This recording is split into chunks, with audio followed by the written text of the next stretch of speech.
You have to turn it on.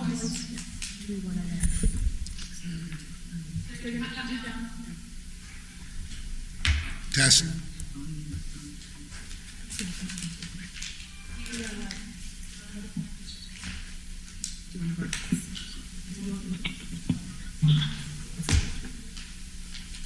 Okay, meeting is being recorded, Mayor. All right, so now I'm able to call the meeting to order, correct? That's correct. All right, I hereby call this meeting to order, and I want the clerk to call the roll, please.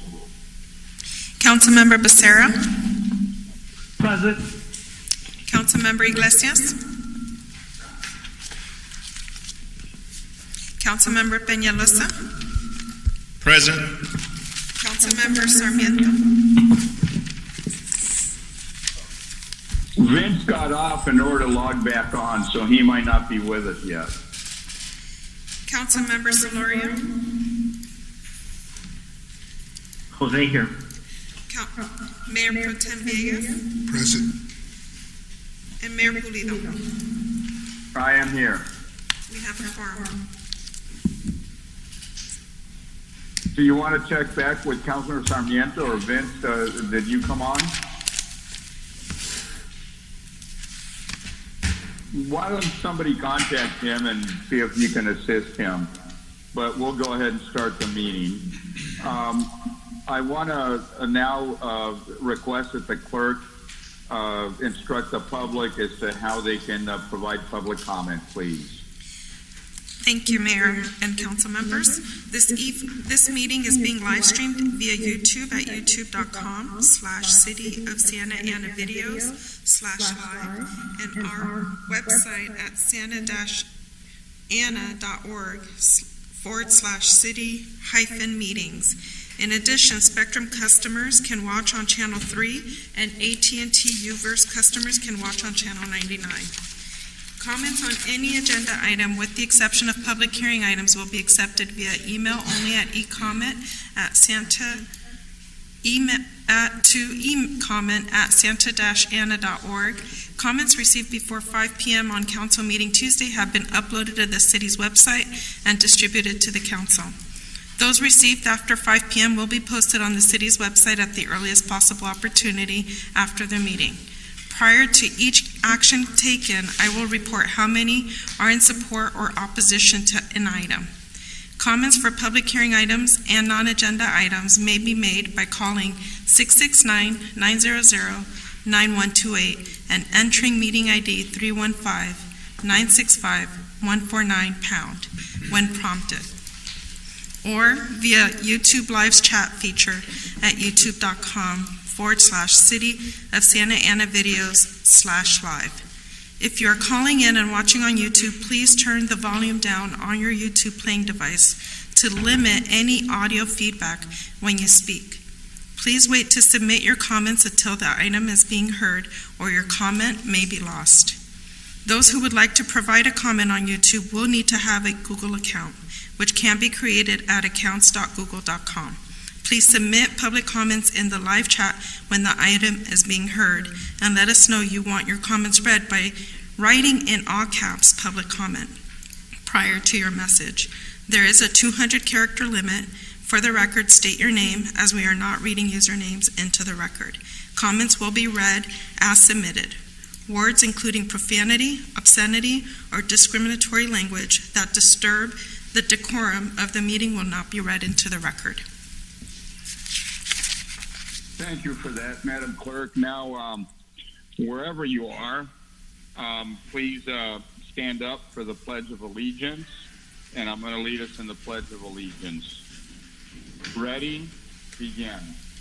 I pledge allegiance to the flag of the United States of America, and to the republic for which it stands, one nation, under God, indivisible, with liberty and justice for all. Okay, now I want to call on Heather Riley. Are you there? Please give us our invocation.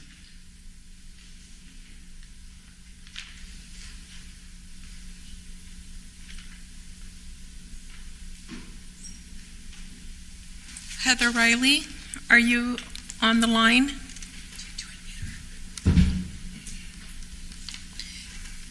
If Heather, are you there? She's not on the line. I just did She's hear. not on the line. Are you on, Heather? I am here on the line. Can you hear me? Go ahead. Give us the invocation. Yeah, we're waiting for you. Please go ahead. Holy God, one in grace, one glory, one in love. You call us to love and serve you as one people. I ask, God, that at this time in the unprecedented history of our nation, that you would unite us in heart, mind, spirit, and in strength. Help us to love one another, living in unity and peace, working together in your spirit for the good of all. And I ask especially for protection for our leadership that is needed more than ever in this time of our nation, and also for our officers that are serving so vigilantly and faithfully for the Santa Ana Police Department, that you would protect them, guide them, lead this council, and let your will be done. In Jesus' name, amen. Amen. Okay. Amen. And let me now go to the city attorney and ask, is there anything to report out of closed session, please? Mayor, we had several discussions this evening, but there is no reportable action. Okay, thank you for that. Let me now direct our attention to the consent calendar and ask, are there any items that council members want to pull? And if you do so, please make sure you identify yourself when you speak. Any council member want to volunteer? If not, I'll just go right down the list. Councilmember Iglesias? Councilmember Peñalosa? Yeah, Mr. Mayor, I'd like to pull item 55A. Okay. Councilmember Sarmiento? Councilmember Solorio? Mayor Pro Tem Villegas?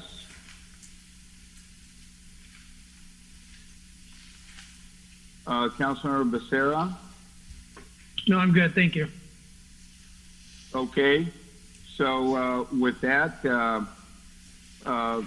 do we have any items that the public wishes to speak on before I call for the vote on the consent calendar, barring the one item that was pulled, Madam Clerk?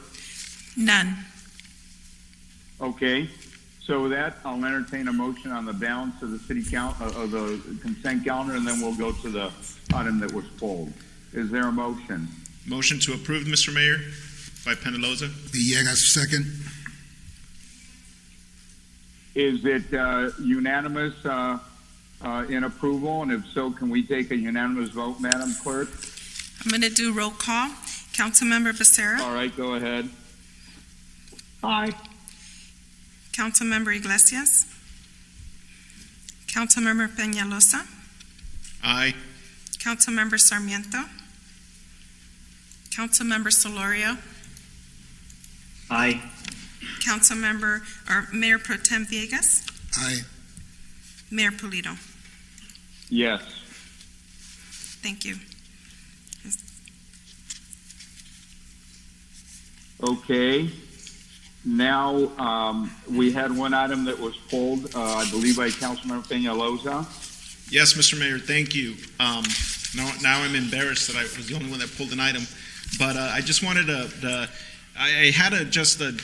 wanted for clarification on the 55 items. It was 55, really, it relates to 55A through D, but I wasn't going to pull all of them. For 55A is adopting a resolution amending the resolution to expand the South Coast Permit Parking District boundaries. And I basically wanted to pull it because I had a question just for clarification, and one thing that wasn't really clearly stated in the staff report, Madam City Manager, is I know it mentioned in the event that future permit requests are asked by the residents, but expanding the boundaries doesn't really mean that, just for the public's sake, that the entire boundary is going to become now permit parking, correct? This is Christine Ridge. Yes, council member, you're correct. By expanding the boundaries, it doesn't mean every street in there is going to become permit parking. It would entail a block at a time and having at least 66% of the owners agree to it. Awesome, thank you. And I know you mentioned I'm happy you mentioned the 66% because last summer I participated in a permit parking neighborhood meeting in Wilshire Square. And one of the concerns that was brought up, and I know some of the traffic team was there, I think William was there, as well as I think at the time Fuad, but the concern is that currently we're asking for 66% of owners, property owners, not necessarily the people that live in the property. And the issue that I have with that is that, you know, as we know, Santa Ana is largely a renter community. A lot of the people that own these homes aren't living in them, and it's very hard for neighborhoods and communities to get to that 66% in certain neighborhoods because they don't. You know, you have owners of properties that don't check their mail, that don't see their mail, that don't care to look at their mail unless they're just receiving their monthly rent. So I know there were some issues brought up about potentially changing that so that you could allow renters to also sign the petition, not just a property owner of these homes for those neighborhoods that want the permit parking. And I know that traffic at the time mentioned that this was being looked at and there was a citywide parking study. But I've never gotten an update. I've never. Do we know where that's at, Madam City Manager, if that's going to change anytime soon? I don't have the answers for that, but I will ask if our Public Works Director is on the line. Nabil, can you answer that question for Councilmember Penaloza?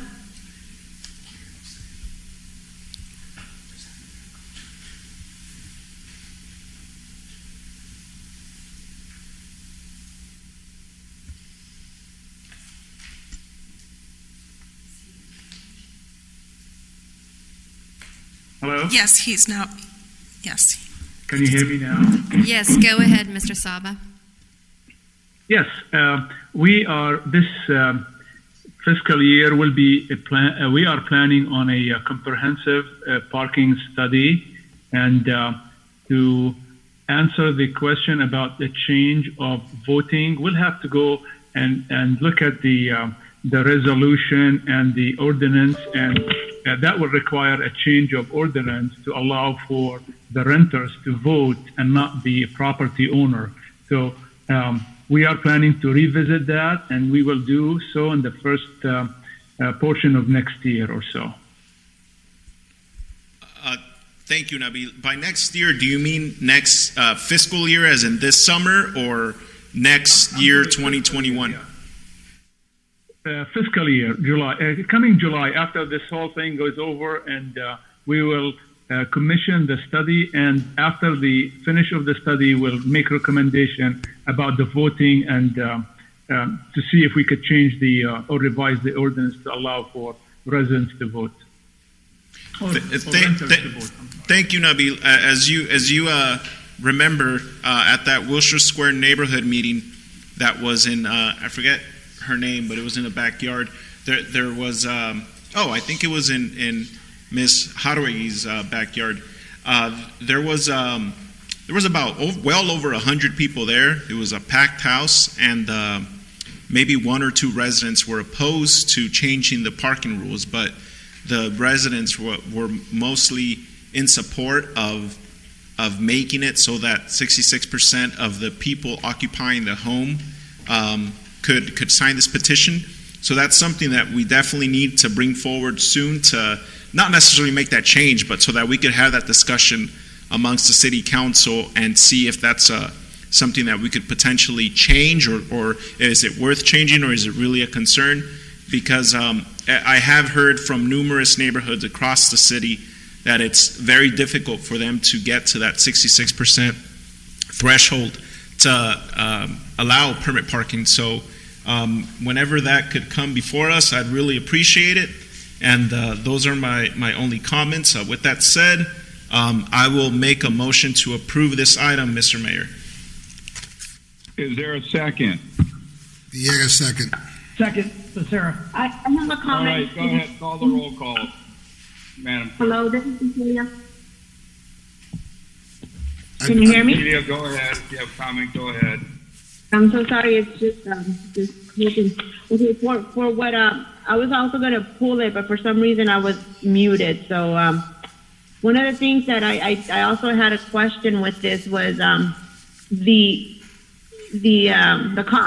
cost of the permit for the individuals, and how many parking permits do they get if they were to pass. I agree with Councilmember Peñalosa that there's been many concerns by individuals who are renters who want this to also want to be able to sign the petition, but they're not because they're not the homeowner. So making it easier for them would be something that I would also support.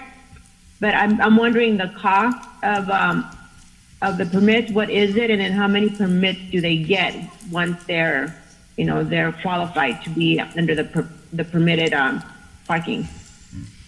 Okay, Madam City Manager? yes, Councilmember Iglesias, the parking permit is $71 for every 2 years, and each house is allowed 3 permits. Okay, yeah, because that's one thing that they've wondered. So this is really good that we're looking at this, but I know that where they want to expand this is where they have a lot of apartments.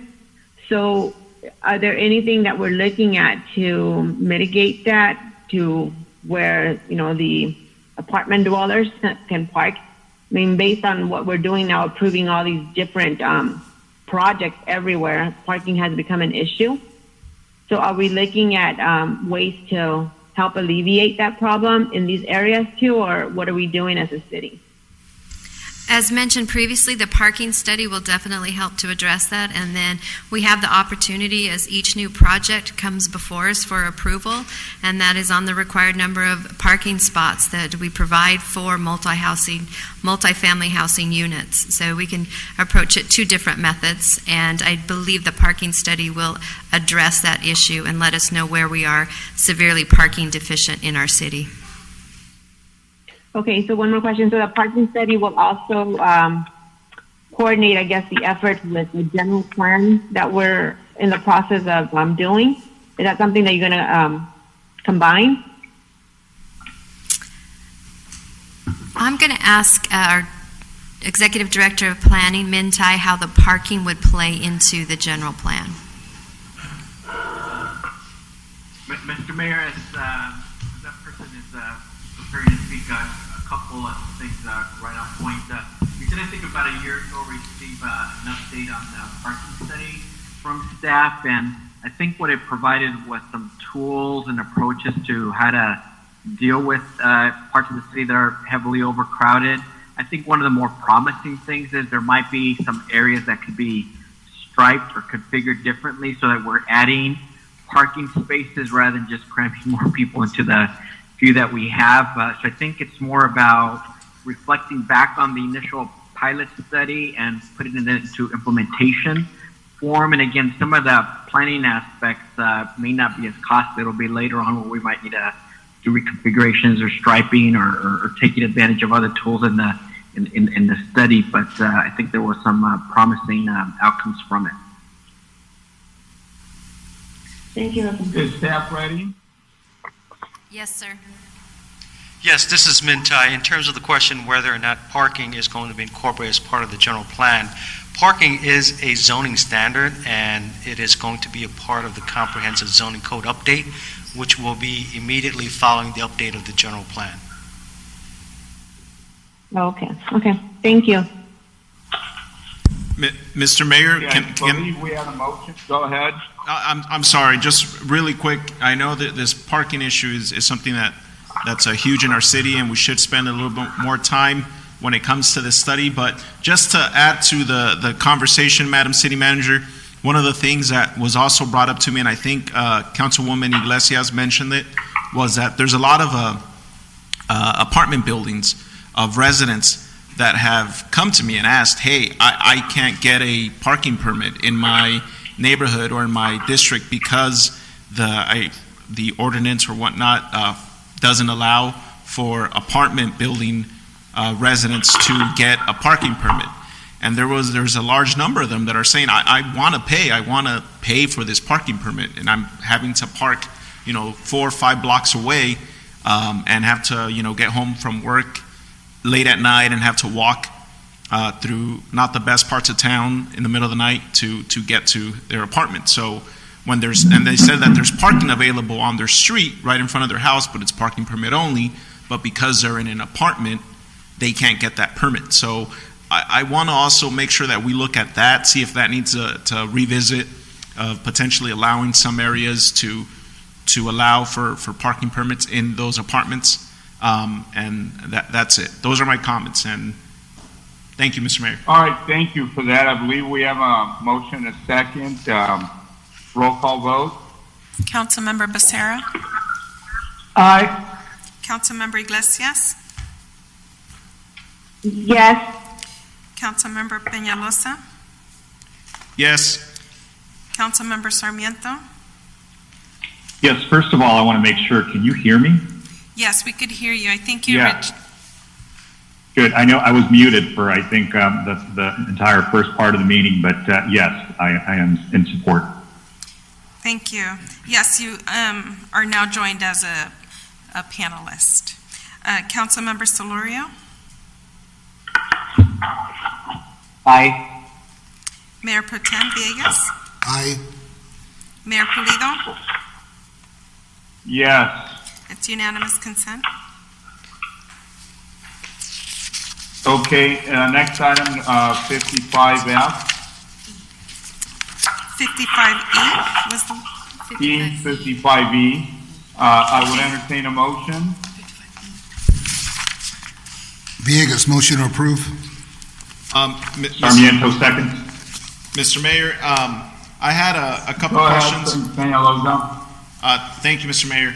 And this question, Madam City Manager, was just how did we come about identifying these particular streets? I'm okay with them. I know that most of them need this resurfacing, but my question is more related to Bristol Street, and I just don't want to make it seem like we quickly came up with these areas just so that we could fit into the state's timeline in regards to this. But it's I know that these streets need it, but just driving around the city daily, I know that there's a lot of streets out there that are more of a concern, and when it comes to needing repairs, and more than these that are listed here. So more in particular, Bristol Street and the ever ending question of when is Bristol Street going to be completed. Just for reference, the construction on Bristol Street started before I was born. I've said that multiple times, and it's still going on. And this particularly the area between Edinger Street and Warner, or up to Segerstrom, it's just in dire need of repair. And driving down Bristol Street with my mom the other day, she even said it. She said it in Spanish. She's like, it's like I never left the farm in Mexico. Driving on this street, I should have stayed. And so it's I know at the Main Street meeting that the city that we held a couple months ago back in February, it was mentioned by city staff that Bristol Street was fully funded to finish the project. So I want to just clarify for the public where we are on Bristol Street. Why isn't that part of? I know there's M2 related issues, and just for clarification, Madam City Manager, can you tell us where we're at on Bristol Street? When should we expect Bristol Street to be completed? What's the status on that, and if it's funded or not? Certainly, sir. I'm going to ask Executive Director of Public Works, Nabil Saba, to tell you the formulation of the capital improvement program, the status of Bristol, and how these particular projects were analyzed and why they are slated for this item that's before you for your approval. So, Nabil, are you on the line? Yes, I am. Councilman, I have good news for you. Actually, the OCTA has recommended just recently, a few days ago, to continue to fund the widening of two phases of the Bristol Street widening, and they are called Phase 4 and 3A, and I believe those two phases will cover that section that you're talking about for fiscal year 2021. Combined cost will be $12 million coming to the city to complete those two projects. We just got notice of the funding 2 days ago, like I mentioned, and we will be assessing how much of that we will be able to finish the widening. So we got funding, $12 million coming to us in 2021 fiscal year to complete the widening in those two phases. So that's good news for us. Before that time, we did not have the funding. So we were saying that we were looking for funding, and we just got it 2 days ago. So that's good news for us, and we'll give you an update soon on the status of when we will be able to commence construction. On this item particularly, the REMRA, or the road maintenance rehabilitation account, money or funding for $6 million or so. The way we come up with these projects is the city has a pavement management system or program, and that system tells our engineers on how to maintain our roads. And so based on that system, we prioritize, and that's how we come up with the list. So we're having the list of streets is a result of that program and its recommendations. Thank you, Nabil. Does that answer your question, council member? It does. Thank you for that. And just for so if we, let's say, we're guaranteed to accept or to receive these funds from OCTA from 2020 for the fiscal year 2020 to 2021, and let's say everything goes according to plan, when can we expect work to be started for that portion of Bristol and possibly even completed? Is it 2021 or can you give us a timeline, Nabil? I will have to consult with my engineers here and give you the timeline. I am not really sure of exactly when will we start and when we will finish, but I know the funding has just made available to us, and we will do our best to get it started. But I will get back to you on time. Write a memo to the council, share it through the city manager, and we'll communicate it out to the general public and to the entire city council as soon as you can determine that, please. Will do. Thank you, Nabil. All right. Thank you, Mr. Mayor. Thank you. So I believe, any more questions? I have a follow-up question. Go ahead, Councilman Iglesias. Okay, so I agree with what our council member was saying, Councilmember Peñalosa, about Bristol. But there's others. I noticed that also on Fairview. I know that on Fairview we've had a lot of construction and a lot of cleaning up, which Fairview looks really nice. And I see that it's again on the list to be resurfaced or improved. But I was wondering for other streets. I know we have like Sullivan on this side of town. We have Sullivan and we have Race, that forever, even this was way before Councilmember Peñalosa was born, and when I was like just a little girl. But it's always been very bumpy, and those streets have been neglected. So do you have I would say like a calendar or some type of list that says, okay, this is the next street that's going to get fixed, and the money that we're going to be getting for that? Because a lot of the residents are asking, is like, it seems like if you look at this list, it seems like only the north side and the south side of Santa Ana are the ones that really get the attention, but the inner city is always neglected. So when are we going to get those city streets upgraded? Do we have that list? Yes, we do a 7-year CIP, Capital Improvement Program, and we'll share that with you. And if you have a particular section of street that you are concerned about, please let me know, and we can look at the priority for us to do work on that street. You mentioned rate. Rate is being considered in the item 20A that you just approved. We are going to do rate from 5th to 1st. And earlier, 2 council meetings ago, we approved rate from, I believe, Civic Center to 5th. And also rate, we have a plan for it from 1st to McFadden. So Rate Street is going to have a major facelift coming up. But again, if you have a particular concern about a street, please let me know, and we'll look at our capital improvement program for the next 7 years or so, and we'll let you what the priority is, and we can have a discussion about that. Okay, well, right now, one I can think of is 5th Street, like from Rate or Pacific all the way down to Fairview. That's really, really bad too. So if you drive around on the bill, you'll see it. I mean, a lot of, just driving around, you can totally see it. So I am familiar with that section of the street. I think the streetcar has the, and then there is another development that's being done over there. So I'll take a look at it and we'll get back to you. Okay, thank you. But so the calendar then, is it online? How can the public access this? Because I don't think it's very easy to find. So it would be nice for us to be able to go there. Like, these are the streets that are coming in, and this is the timeline for them to get to it. Sure. We'll make sure it's online. I think the CIP schedule is online, and it's approved every year through the budget process. And so let me look at it, and I'll make it available to you and share the link with you. And again, it will be updated every year through the budget process.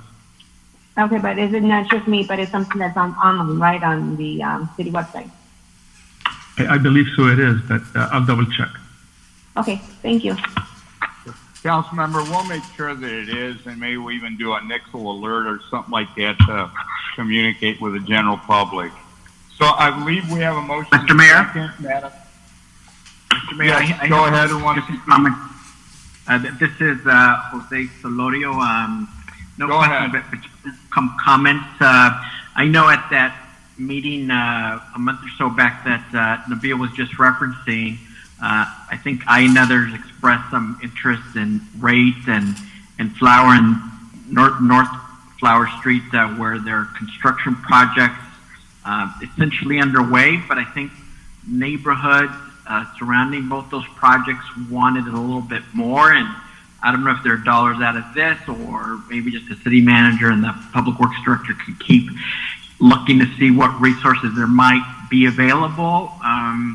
And then also at that same meeting or one before, we talked about, a bond or some type of financing mechanism. I know given the coronavirus situation and revenue decreases that will likely come, we know that complicates things, but we do have some other revenue sources, revenue streams that maybe we should still consider some kind of bond, because we still have a lot of unmet needs and residential streets, throughout the city, and industrial streets that never got done.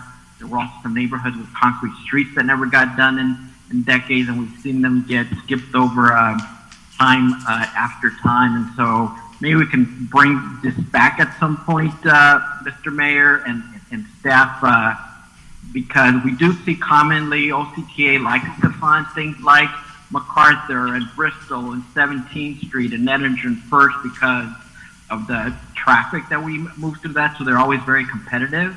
But, residential streets and industrial streets are very important as well. Thank you. I agree. Look, I just want to add that maybe for edification of council members, if we could go back a little bit in time, maybe put a report together. A few years back, we did about $70 million through a bond, and most of that money went into Central City.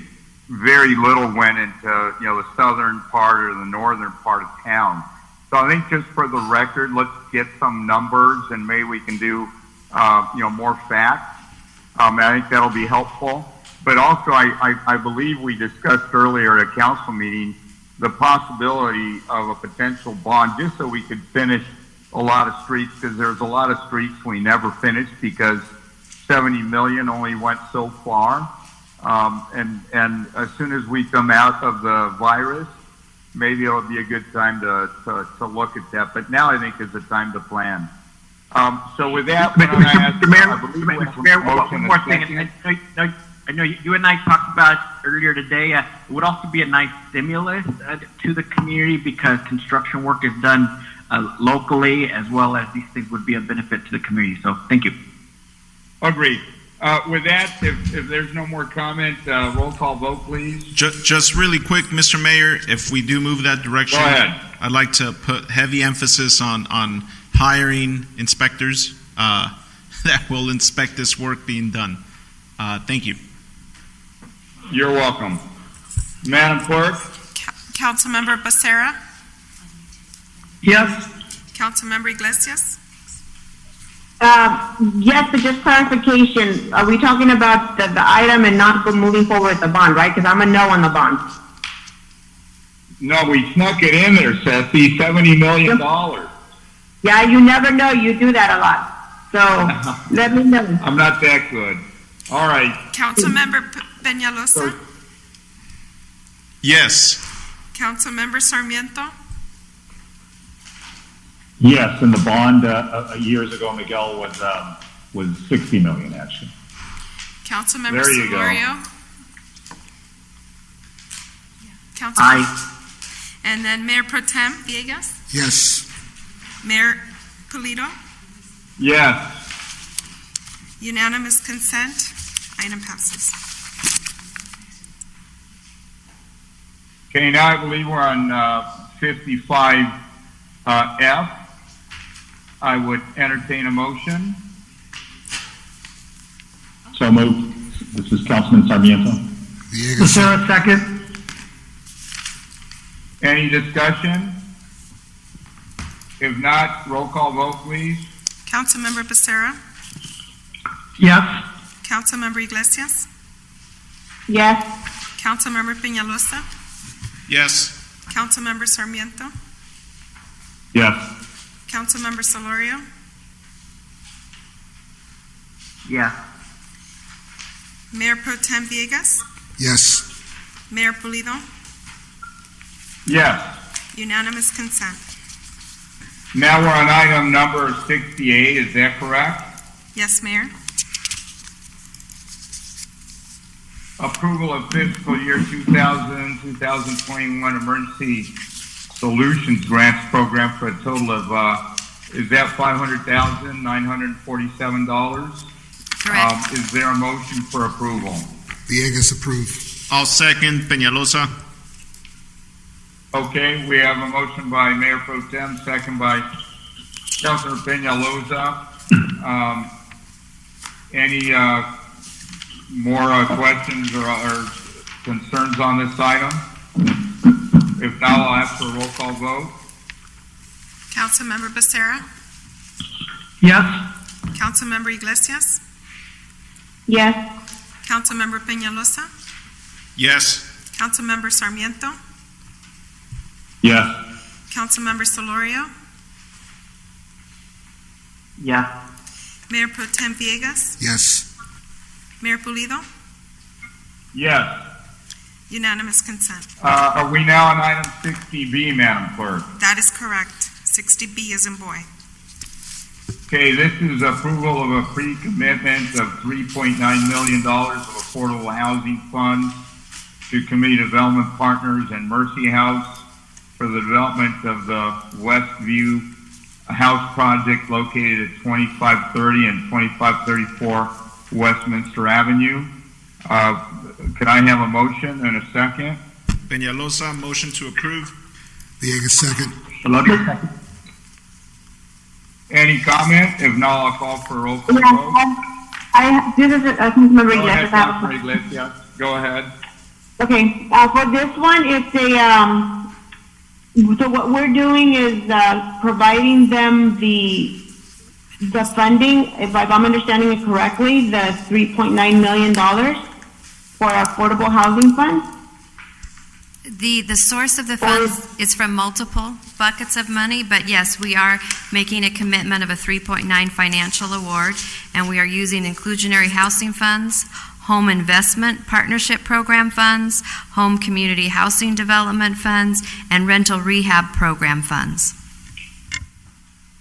And are these going to be just rentals, or are these for an option to purchase? I will refer to our Housing Division Manager, Judson, and he can probably talk to you about the total number of units, the affordable levels, and I believe they are for rent. Thank you, Councilmember Iglesias. Yes, 100% of these units are rentals, with 75% of the units affordable to families earning 30% of our area median income. Okay. And how many total units are we talking about in this development? There will be 84 units in the project. As you'll see on page 3 of the staff report, there will be 23 one-bedroom units, 4 two-bedroom units, 34 three-bedroom units, and 24 four-bedroom units, for a total of 85 units, including one manager's unit, so 84 affordable units. 84 units. Okay, and how many parking spots are we giving these units? There's a total of 144 surface parking spaces for the project, which is a total creates a total parking ratio of 1.7 spaces overall. Okay, so then the individuals there, how are they going to be managed? Because I know that's going to be right next to a neighborhood. So is that neighborhood going to be impacted by the parking of these individuals? How are we going to control for them? We don't anticipate the surrounding neighborhood to be impacted by the parking.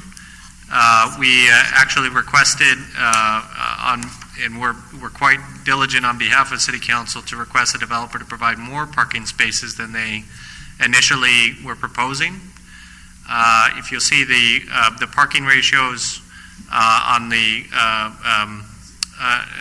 in the staff report, we have a total parking ratio of 1.7 spaces overall, with 1 parking space per permanent supportive housing unit, which is higher than the standard ratio in the industry. But again, we do not anticipate any impacts on the surrounding neighborhood due to the parking for this project. Okay, but if then it becomes an issue, how are we going to, do we have a plan on how we're going to deal with it? Because just because you didn't anticipate doesn't mean it's going to happen. Just because it's affordable housing doesn't mean that they don't have any cars. So one car is a little too, it's not much.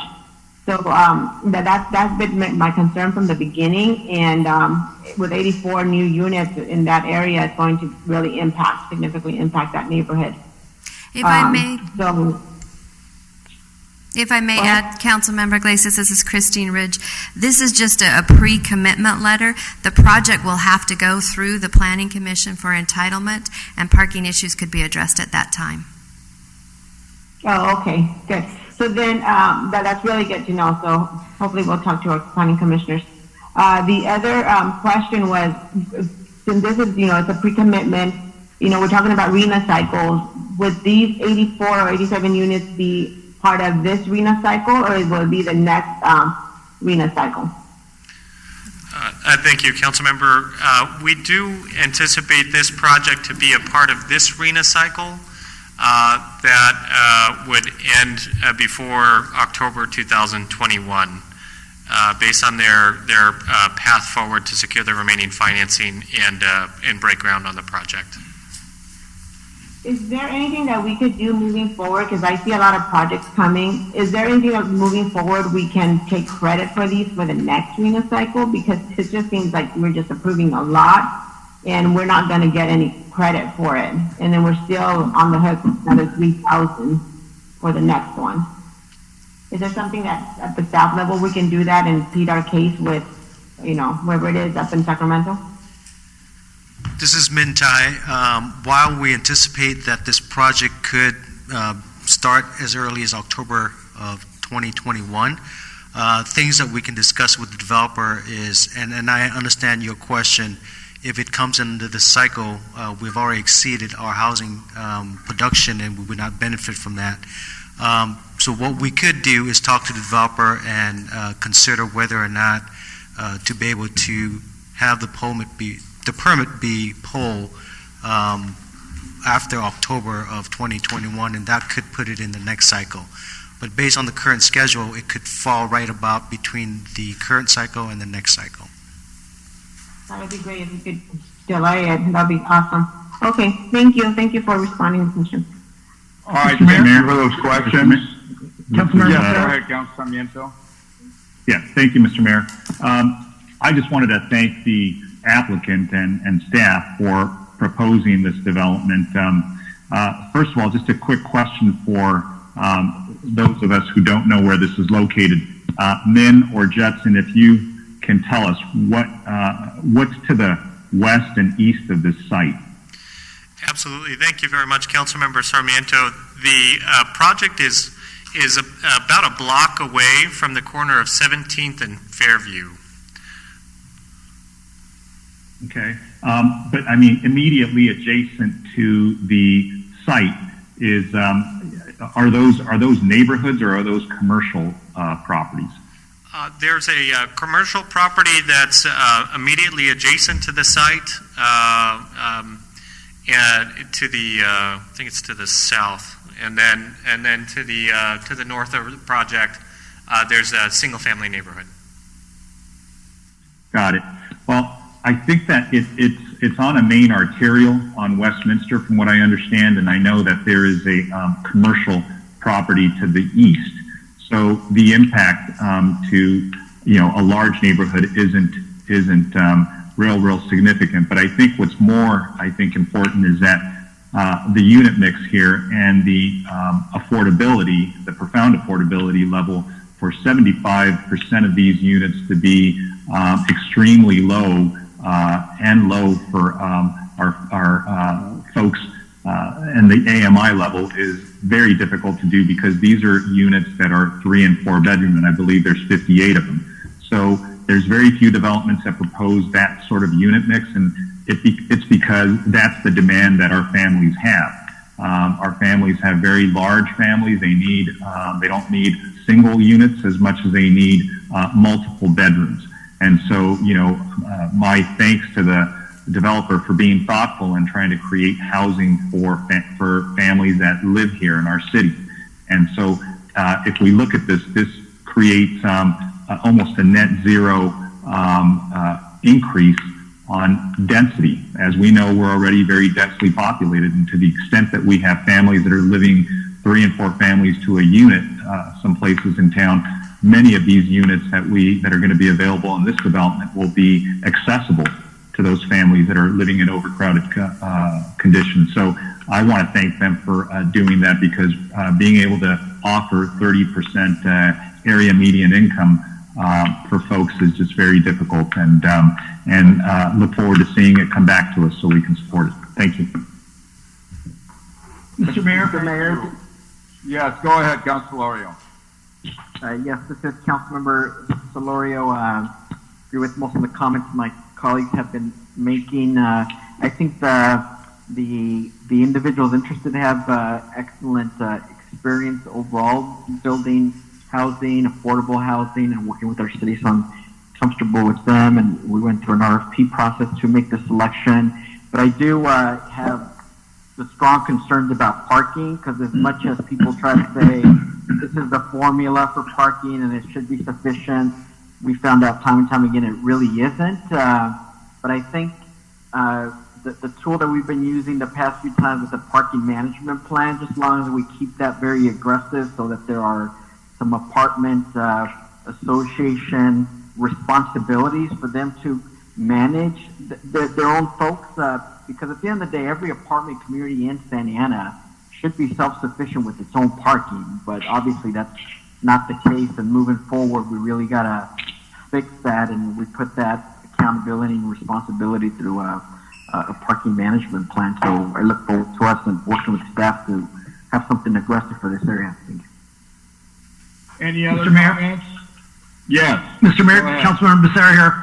I just want to say, in regards to this project, I had an opportunity to meet via Zoom, of course, with the applicant, and the plans look great. I think that the unit mix will be a welcome addition to the area. I did have one question for staff, and that question is, I see here that it says that the project would be funded with $386,000 in rental rehabilitation program funds. Since this is going to be brand new, ground up, new construction, what are we rehabilitating? Yes, thank you very much, Councilmember Becerra, for that question. In regards to that source of funds, that source of funds has been held by the city for approximately over 10 years. And when we researched into the eligible uses of that source of funds, we did find that we could use those funds for a new construction project. And so we are, even though it is rental rehabilitation program funds, we are able to use that source of funds for new construction. Well, thank you for that. I just want to make sure that as we go forward, I think there are plenty of units in this city that can use some rehabilitation. I want to make sure that as we have that funding available to do that, let's do that. Let's help the folks that are here in Santa Ana and help improve their quality of life first. Absolutely. Yes, sir. Any additional comment? Mr. If Mayor, not, let me go ahead. I just wanted Yes, go ahead, to Councilman just wanted to Bennett. quickly echo what Councilmember Becerra just said. I am a big supporter of helping the residents that are already living here in Santa Ana, helping their quality of life, improving their way of life and their living conditions before bringing more people into our city. Always let's focus on the residents that are already here. And thank you, staff. Just wanted to thank staff really quick for the very well detailed staff report that answered a lot of the questions I had. I in particular don't have an issue with the parking because, you know, the standard average that they're doing right now is 0.5 parking spots per unit, and this is at 1.7, which is above average of what's being done on an average scale. So thank you for that. And with that said, that's it, Mr. Mayor. Thank you. With that, I believe we have a motion and a second. Roll call vote, please. Councilmember Becerra? Yes. Councilmember Iglesias? Yes. Councilmember Peñalosa? Yes. Councilmember Sarmiento? Yes. Councilmember Solorio? Yeah. Mayor Pro Tem Villegas? Yes. Mayor Pulido? I believe it's the first time everybody voted yes by saying yes. Yes. Unanimous consent. We're on 60C. Okay, next item, Madam Clerk. 60C, This is a reallocation of basically some block grant dollars. I know we had a discussion earlier about it at a previous meeting. I think this is just follow up on that. Any questions? If not, I would entertain a motion. Make a motion to approve this as Juan Villegas. Second from Sarmiento. If no questions, again, I know we've already discussed this. I'd ask for a roll call vote. Councilmember Becerra? Yes. Councilmember Iglesias? Yes. Councilmember Peñalosa? Yes. Councilmember Sarmiento? Yes. Councilmember Solorio? Yeah. Mayor Pro Tem Villegas? Yes. Mayor Pulido? Yes. Unanimous consent. Item 60D, it's a receive and file for Historic Research Commission memorandum. Any questions? If not, I'd entertain a motion. Mr. Mayor? Yes. Councilmember Becerra here. I want to just say that I want to thank the HRC for taking the time to formulate these recommendations and for our planning staff who worked with them to get these items to us. I did want to say just as I know this is a receive and file item, but I do want to just ask staff to really kind of look at some of these items, especially in regards to, I believe on their list, issue 1 in regards to their purview. I would like to see us I'd like to see staff look at what the city of Whittier has been doing for a very long time as far as looking at, before we issue demolition permits, possibly having projects seek a certificate of appropriateness, not outside of the entitlement schedule that we currently have, but somewhere where we're able to nestle it in there, maybe right before planning commission where we don't add time.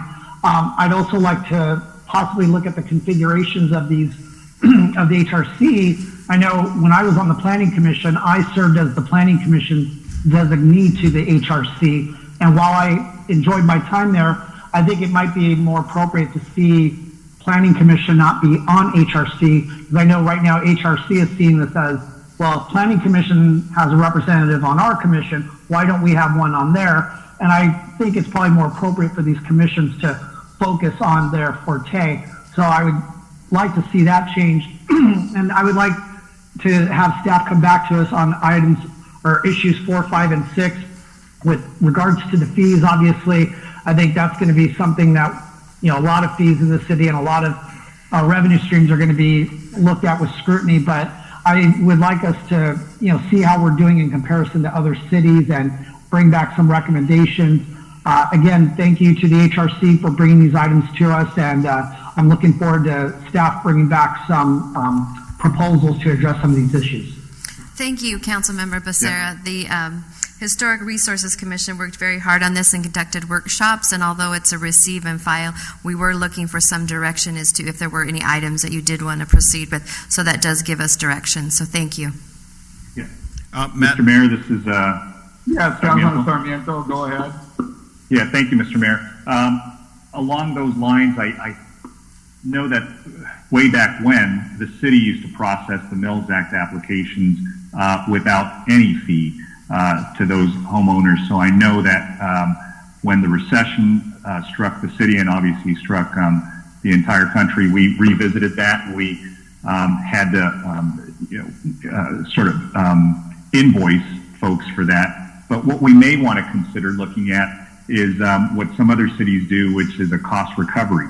As we know, if a property is eligible to be on the Secretary of Interior list, they're eligible for a pay down or a reduced property tax cost. So we may want to think about seeing how we can reimburse or get reimbursed by the property owners that may be interested in having their properties filed under the Mills Act. So that's one way to do it, and that's one way to kind of make it cost neutral for the city, where maybe those costs are advanced and then they're reimbursed by the property owner once they become eligible and take advantage of the Mills Act. That's one thing. But the second point was, I think that was brought up in this memo, and I do want to thank the members of the commission as well. I know I served on this commission before I came on the council. Was that there was a woman on staff. Her name was Holly Sobolewski, and she was an associate planner, but she also was very vigilant about making sure that there was preservation of properties that may not have been in a historic district or may not have been on a registry. But the staff was pretty painstaking when it came to considering properties, and as planning was going to occur, they'd make sure that there was if there was any historical significance or value, they would make sure to be extra sensitive with those. So that's something that I think we should think about as we go through planning and going through applications that may impact existing properties. To the extent that they're not on the registry or not eligible for whatever reason, we still shouldn't ignore their historic value or their preservation value that they may have. So I think those 2 points stuck out to me as very viable. So to the extent that, Madam City Manager, you will consider those as you go forward with maybe reviewing some of the recommendations that were presented to us. And with that, thank you. Yes, thank you, sir. Thank you. I believe we have a motion and a second, correct? Mr. Mayor, I have a question, Juan Villegas.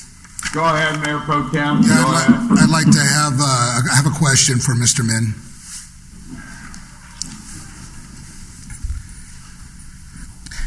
Thank you, sir, for being here this evening. So in regards to this receive and file, there is no, I think there was a request to have somebody from HRC join the Planning Commission when they have something, a question about historic a property or something. Is that correct? Yes, so this is both a receive and file, and staff is requesting for direction as mentioned by our city manager. I think you're asking about the Planning Commission process and the request by the HRC to have a member be a part of the Planning Commission. So that is a recommendation. Currently, the Planning Commission acts on land use matter, and the Commission also has a representative that sits on the HRC as part of their review process. The HRC, wanting to replicate this model, is asking that the City Council consider changing the charter to also allow an HRC member to be a part of the Plan Commission. The goal and the idea is that there's cross-pollinations of ideas, and also allowing for issues of cultural, historic issues that may not have gone or could be required to go to the Historic Commission to also have some input at the Planning Commission level. Thank you. So I don't mind them having input, but having a vote on the Planning Commission, I don't think that's necessary, so I just wanted to state my position on that. I just wanted to make sure that the recommendation for staff didn't have that in there. Is that correct? So it's not a recommendation. We're asking, and the Commission is asking for directions. That's what we'd like to see, is that whether or not the City Council would like to have the charter be changed based on the request by the Cultural Historic Commission to have a member on the Planning Commission. Yeah, I don't think it's necessary, but do we need information from them? Yeah, it's valuable. But thank you. Thank you, Mr. Mayor. Mr. Mayor, I have Mr. some... Mayor, I have one question. Yeah, Councilor Iglesias and then Solorio. Go ahead, please. Peñalosa. Okay. I'm sorry, Peñalosa. Okay, so I have two follow-up questions. So say if there was to be a member of the HRC in the Planning Commission, wouldn't that be like a weird number of participants on the commission? Because we're supposed to have like 7. 4 doesn't work. You're right. Go ahead. Yeah. Okay, so that was one of my questions, and the other one too. It's for the recommendations with the fees. How does that work? I know this is just a receive and file, but reducing the fees for someone who wants to have the application, I think it only makes sense. And I believe that's on page 4 of the staff report. So, going from $200 to $500, I think that's something that could be affordable for individuals that want to register their property as historic. How do we get that conversation going? Is that something that has to come before the council for us to address it again in an agenda item, or how do we do that? Well, council member, you are providing us the direction, and what staff will do is we'll go back with all of the direction we received, and most of it will result in an ordinance because it would be amending the municipal code for some of these procedures. Okay, even for the application fee, that's something that has to go back? The application fee can be changed as part of the annual adoption of a resolution. Right now, the fee that the city has is based on cost recovery of the process. The amount of the reduction that was recommended in the staff report by the commission is a significant reduction of the fee that does not account for cost recovery. Essentially, the goal is to reduce the cost and be able to encourage the application for historical designation in Mills Act. And the idea is that through the preservation of the homes and the buildings, property values go up, the neighborhood values will go up, the quality of life and the quality of the aesthetic and the environment will increase property values, and the city would be able to then get it back in tax property.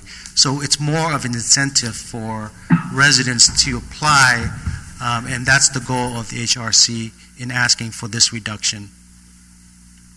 Yeah, and that'd be something that I would be supportive of. So then it would have to come back in an annual, you said, for a resolution. So when would that be? It would be in the budget adoption process annually. There is a resolution that's adopted for establishing the fee for the following year. So if we get directions to basically go with the recommendation by the HRC in the memo, then we would address that through the resolution for the upcoming fiscal year. Okay. So then the recommendation has to be done today by us or in a future meeting? It would be a part of the budget adoption process in 2 months.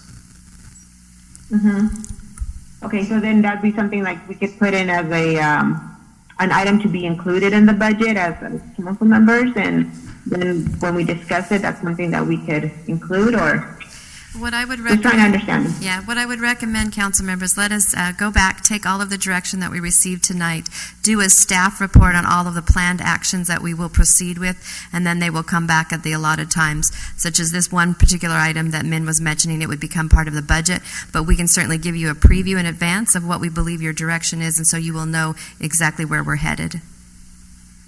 Okay. Thank you, Christine. And thank you, Min. Mr. All right, I believe we have Peñalosa as well. Thank you, sir. I just wanted to first off thank the Historic Resource Commission for the recommendations. I know that there was a lot of work spent on this, and I appreciate the hard work that was that they did into looking into this. I do agree with what Councilmember Becerra mentioned. There are other options in nearby cities that we could other ways that they do things that we could adopt and look into. And I would like to not see this as a receive and file, but have staff come back to us with a detailed staff report of what these changes are, which ones we could possibly adopt, and or even add to them if we need to. Those are my comments. Again, just wanted to thank the Historic Resource Commission, and I would like to see this come back to us in a more detailed staff report because they did spend a lot of time on this, and we should really take a closer look into all of the recommendations. Thank you. I just want to add one thing, and then we'll go ahead and move forward. And that is that I would not mind having somebody from the Historic Resource Commission observing at the Planning Commission. At OCTA, for example, we have a person there from Caltrans that sits with the board. But I would not be in favor of having them have a vote. Not only would it, I think, upset the ability for the commission to make decisions based on a 4-3. That would lend it potentially to go to 4-4. Now we'd be having a lot of unintended consequence. It's difficult enough to do business as it is. So I just strongly want to, voice opposition to that particular version or that particular option. So with that, I believe we have a motion and a second. Roll call vote, please. Mayor, this is a receive and file, so this item doesn't require a motion. No. All right. No motion. All right. No action. If you look at your council action, we had. All right. That's fine. So now we're on item 75A. Mr. Mayor, just so. Really quick, Mr. Mayor, this is Councilmember Peñalosa. Yes, just so I understand what's happening. So, Madam City Manager, can you repeat the direction that you took from this council, please? Certainly. So what staff is going to do is we're going to prepare a report based on your direction of all of the steps that you want implemented based on the Historic Resources Commission's recommendations, and we will identify the vehicle in order to get that done for you. Perfect. Thank you. Is there a timeline that we're going off? Is it just whenever this comes? As soon as possible. That works. I just don't want to see this, take 6 months. I mean, I don't want to see this 6 months from now, and because that defeats the purpose of us even having this conversation. Sir. We will do it under 6 months. 3 preferably, but I'll but that commit to was- under 3 months. All right, thank you, Madam City You're Manager. welcome. And Mayor and council members, I just want to make mention that we did receive one correspondence for this item and support. Thank you. Okay, I now direct our attention to item 75A.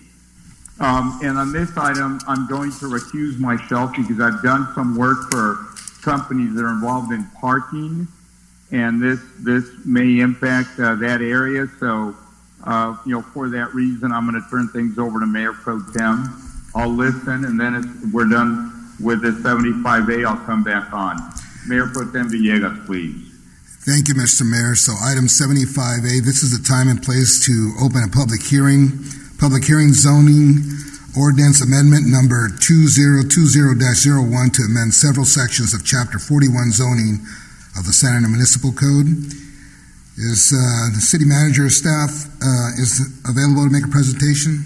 Yes, Mayor Pro Tem, we have a brief presentation on the item. Executive Director Mintai of the Planning Department. Thank you, City Manager Ridge. This request is for the City Council to approve an ordinance approving zoning ordinance amendment number 2020-01. The proposal is to amend the zoning code to provide clarification and revise language for standards relating to alcohol establishments. It also will help us to streamline the review process, as well as updated the permitted use in the professional zoning district to address current development trends. The first item relating to establishment of selling of alcoholic beverages, this is really more a correction rather than making any significant changes.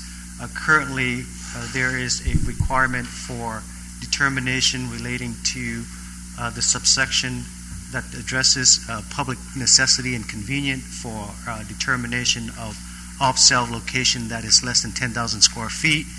When the zoning code was amended, there was a type error that basically cited the condition number 2 and 3. One is a distance separation, which is condition 2, and condition 3 is an over-concentration, while condition 1 is also a distance requirement from sensitive land uses. Historically, it's always been addressing historical land uses, and when you have an over-concentration, that's when you need to make a public finding of necessity. So we're just making that corrections, and this is really something that is providing clarification and correcting that is an error in the code. The second request is for allowance of interpretation of regulations by the Executive Director of Planning and Building. The zoning code is administered by the Planning and Building Department as well as the Executive Director. However, within the codes of ordinance, it discusses interpretation and application and implementation, but it doesn't identify the entity that would be able to do the day-to-day administration. So we're providing clarity that the Executive Director will be the entity that would provide the interpretation and application of the code subject to appeal rights to the Planning Commission. Another aspect that we'll be updating is the drive-through standards. Currently, the drive-through standard needs clarification so that it could facilitate and clarify as to how the distance is measured for the stacking and queuing of vehicles. We're providing clarification that the distance is measured from the point of entry of the drive-through to the ordering board, and then from the ordering board to the pay window, and that would help to accommodate approximately 160 feet of length for about 8 vehicles a queue. That is the standard that the city has been using, but we want to formalize it and be able to help provide clarification. As it relates to parking and parking structure, the change here is that staff is recommending that the City Council consider allowing parking as a permitted use in the professional zone, whereas currently not today, with provisions that has a minimum lot size of 2 acres and that it cannot be located adjacent to residentially zoned or used property. This is really intended to help facilitate proposed development that may require additional parking within the professional zone, and this would help to accommodate that.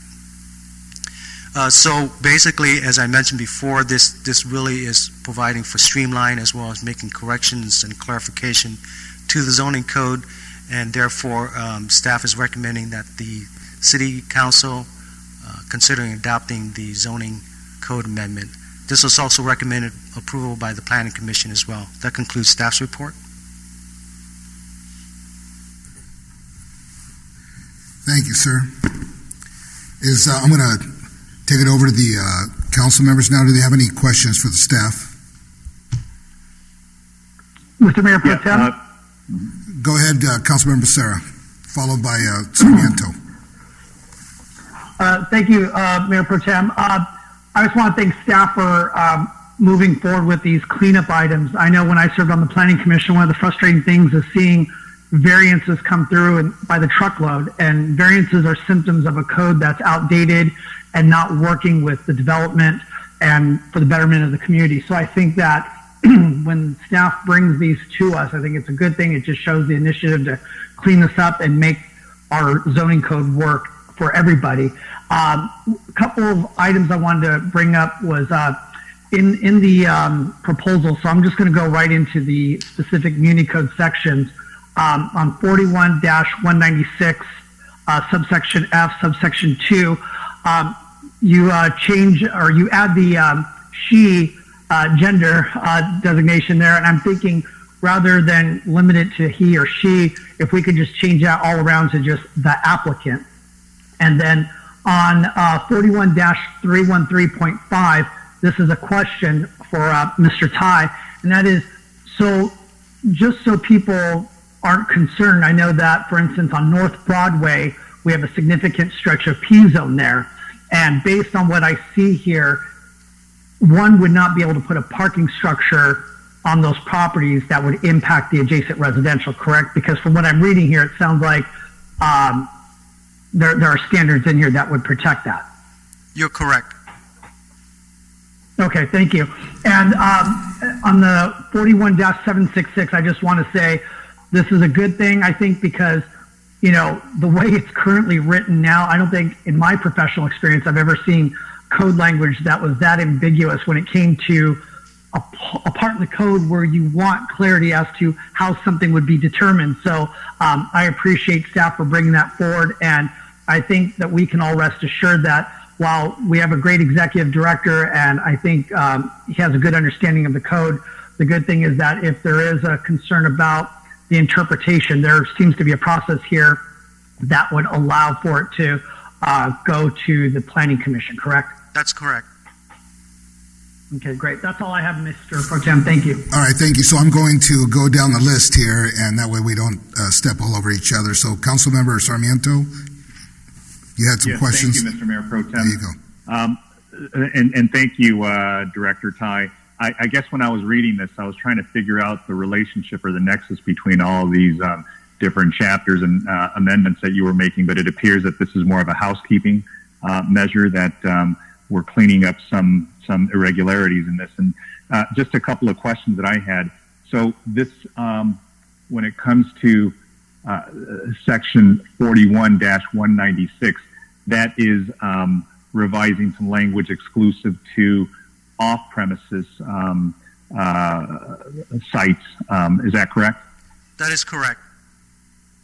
Okay, great. And so not applicable to legal non-conforming uses. This is something that's on a going forward basis, correct? That is correct. Great. And yeah, to the extent that the other provisions, I think, will help clarify some of these, and and there are certainly other provisions in our municipal code section. Please bring these back to us, because I think there does need to be some review every once in a while. And I know we've spoken of this, and so I just wanted to thank you for bringing these back and cleaning up gradually as we move forward. And with that, I'm supportive of the item. Thank you. We're going to move on with Councilmember Solorio. Yes, thank you, Mayor Pro Tem Villegas. Like, a couple of questions. First, I get that it looks like it's mainly just cleanup of different issues or policies or regulations or best practices that have come up over time. But if that's the case, I just want to make sure from hearing from staff that this isn't meant to facilitate any particular development proposal that currently relies on any of this for it to, be an allowable use. Can you repeat the question? I'm sorry. Aside from just cleaning up and doing best practices in these areas, is this meant to facilitate the development proposal of any one applicant or multiple? So as I mentioned, this is partly cleanup. This is also to help address some development trends and requests that we have that could accommodate development project in the future. What requests are those? I just want to make sure that we have transparency on what really this is going to be helping or not. What we're looking at is potential development of office buildings as well as industrial type uses in the potentially in areas adjacent to the P zone, and some of the regulation relating to parking will help to address the parking needs of those projects. And I appreciate all that, but and maybe there is an opportunity to pause this, but this may come back, for second reading anyway. But I'd like more information about what office or industrial uses next to residential we're trying to help by virtue of these many changes here. So that's the request that I would make, and then. Secondly, I know there's a section related to restaurants and cafes and drive-thrus, and as you well know, I have issues with establishments that city staff is having difficulty enforcing queuing onto streets. There's 2, maybe 3 drive-thru establishments that continuously encroach onto the public right-of-way and do not allow ADA access on the sidewalk and poses a lot of security and safety issues. Maybe we can look to some of this language to tighten up our case, but also if we are going to have drive-through regulations for businesses, we need to apply them across the board equally. We can't let some ignore them and have cars stacked out 5 to 20 onto a street or multiple streets in our city. So I just raise that as a point of concern, and hopefully something that this will further incentivize staff to addressing unlawful, unpermitted uses of queuing onto public streets. Thank you. Thank you. Councilmember Iglesias, any questions for staff? No, it's okay. Thank you. Thank you. Councilmember Peñalosa. No questions. Thank you. Thank you very much. Okay, I'm going to go ahead and move on to the members of the public to speak. Madam Clerk. As a reminder, thank you, Mayor Pro Tem. As a reminder, comments may be now submitted through the YouTube chat feature or by calling 669-900-9128 and entering the meeting ID 315-965-149, followed by pound. Please dial *9 to request to speak. You will receive a notification that you've been unmuted when it is your turn to speak. If you're calling in and watching on YouTube at youtube.com/City of Santa Ana video/live, please turn the volume down on your YouTube playing device to limit any feedback when you speak. And please state your name and whether or not you're in support of or in opposition to the item and why. You will have 3 minutes to provide your comment. We do not have anyone listed on our participation for our teleconference, and we do not have anyone listed in YouTube. Thank you, Madam Clerk.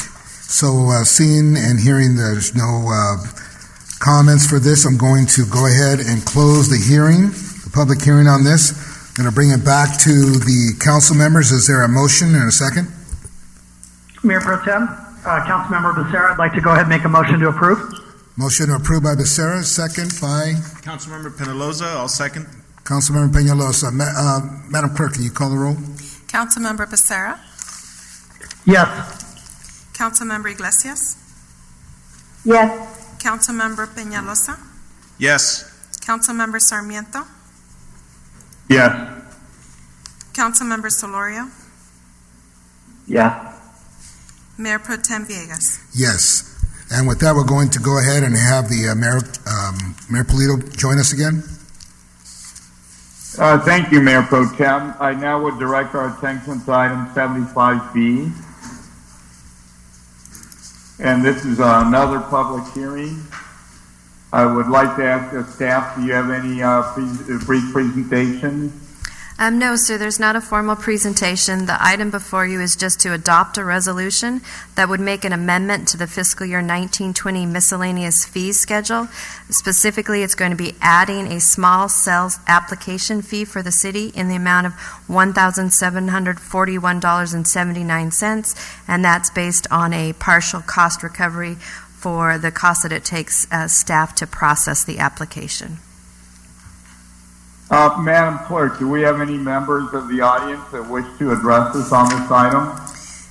We have none on YouTube Live, and we have no attendees requesting to speak on our teleconference.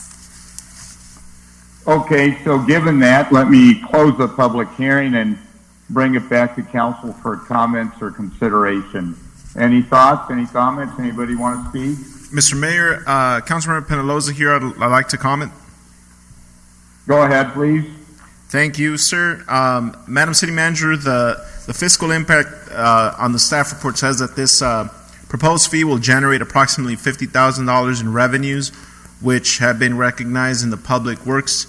That would go to Public Works, I'm assuming.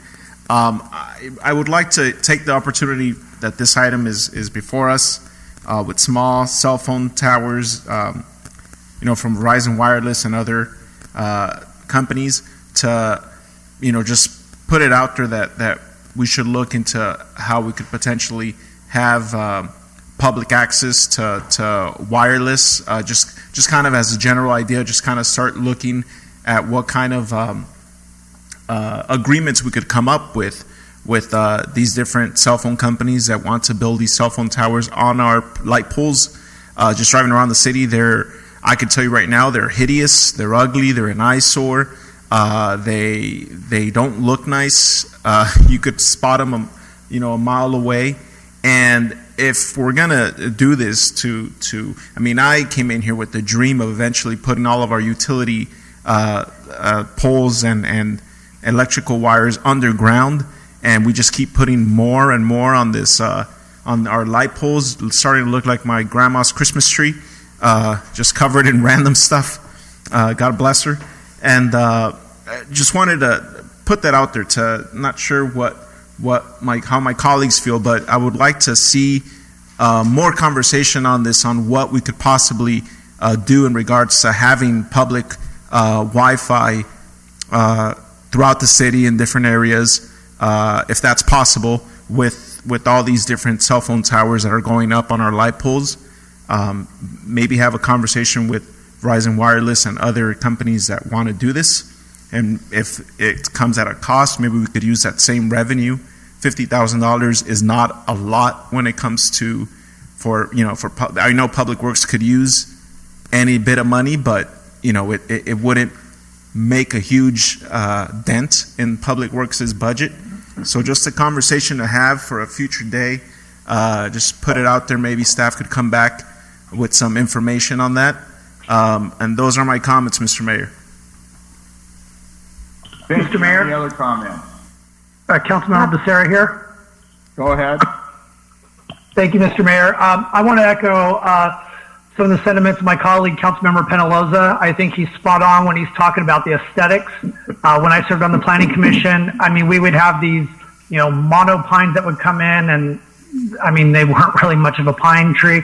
And with these items, obviously, they're not meant to completely camouflage, but at the same time, I think there could be a lot more attention paid to not making them look so, in your face, awful. And I like the analogy of the Christmas tree. I think we've all seen trees where there's just things thrown up everywhere, and I think we can all point to examples in our city where these cell companies have done that. So thank you, Councilmember Penaloza, for bringing that up. And I also like what you were saying about citywide Wi-Fi, especially right now with what we're contending with children at home due to the pandemic. And, we have a lot of kids that are trying to, review coursework online, and not everybody has easy access to it. So I'm glad that you brought that up. And Mr. Mayor, those are my comments at this time. I really hope my grandma's not listening. Mr. Mayor, Sassy? Go ahead, please, Councilman Iglesias. Okay, so I also, what Councilman Member Peñalosa brought up, in having these conversations, I just want to know from staff how many providers, like cell providers, do we have in the city, and then also making it a a contingent on them doing business in our city for them to provide free Wi-Fi access, like across the city. Maybe they could divide the cost. So I want to know if staff has that. How many providers do we have now doing business in Santa Ana?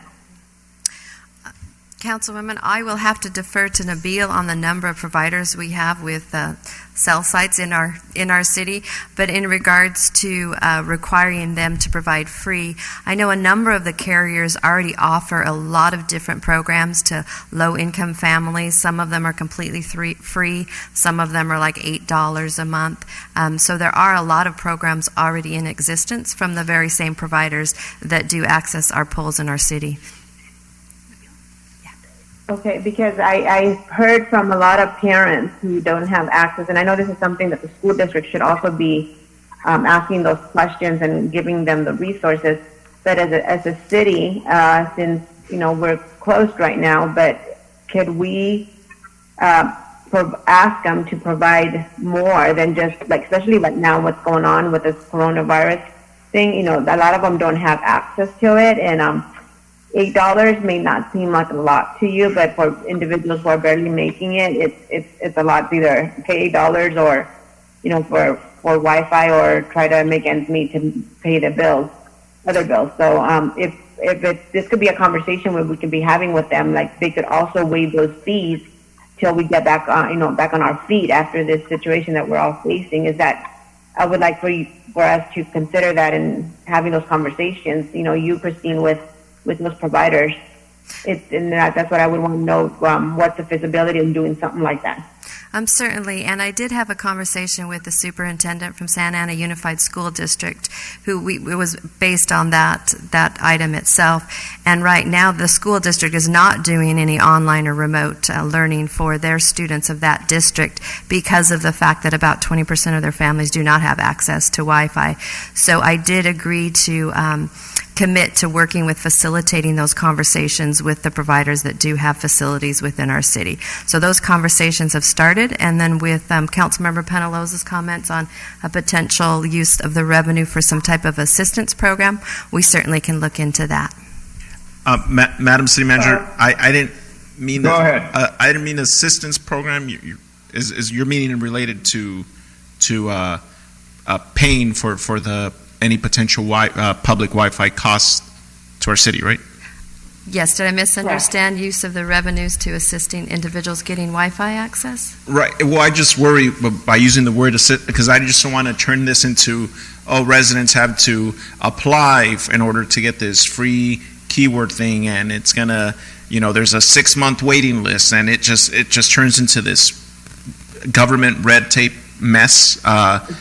When it comes to so I want to make sure that when we're doing this, we make it as easy as possible for Santa Ana residents. I also want to be careful because I don't want to give the transient community another reason to come to our city. With now we get their needles and their free Wi-Fi. So want to make sure that we're careful and we're really targeting the residents in Santa Ana. because it's a lot that, there's a lot of need for it, like my colleagues mentioned, and it's important that we look at this sooner than later. Okay, I have a better Mr. Mayor? understanding. Thank you. Yes, go ahead, Councilmember Sarmiento.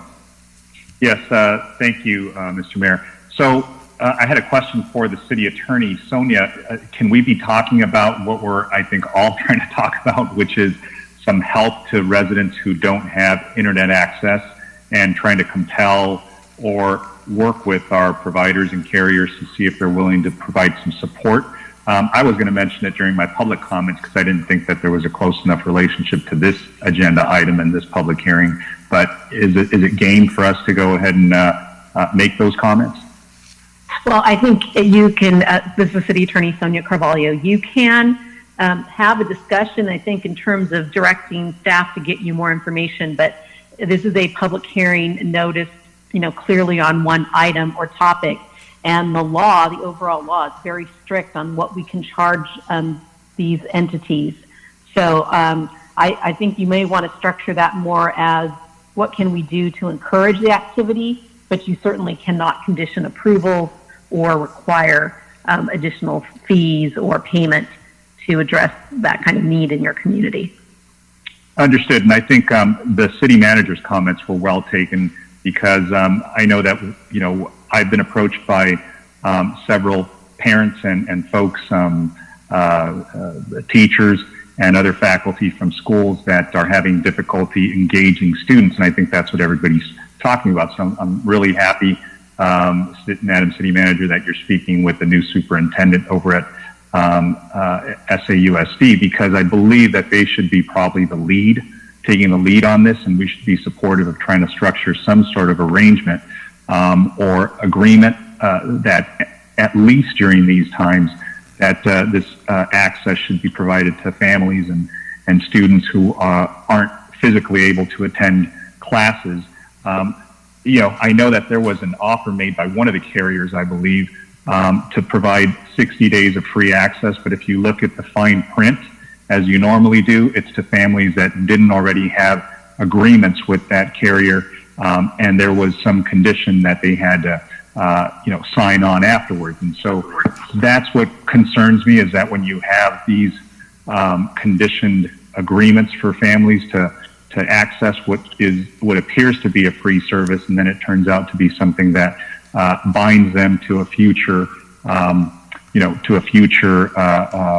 commitment and contract. So I think it's both the districts and the city's responsibility to approach providers that do business in town and have plenty of customers to be able to also step up and make some opportunities available for folks, especially now. So to the extent that that's direction and not specifically on this action item, those are my comments. Thank you. Additional comments? Mr. Mayor. Yes, Mr. Mayor. I have Go ahead, Councilor Mario. Thank you, if you don't mind.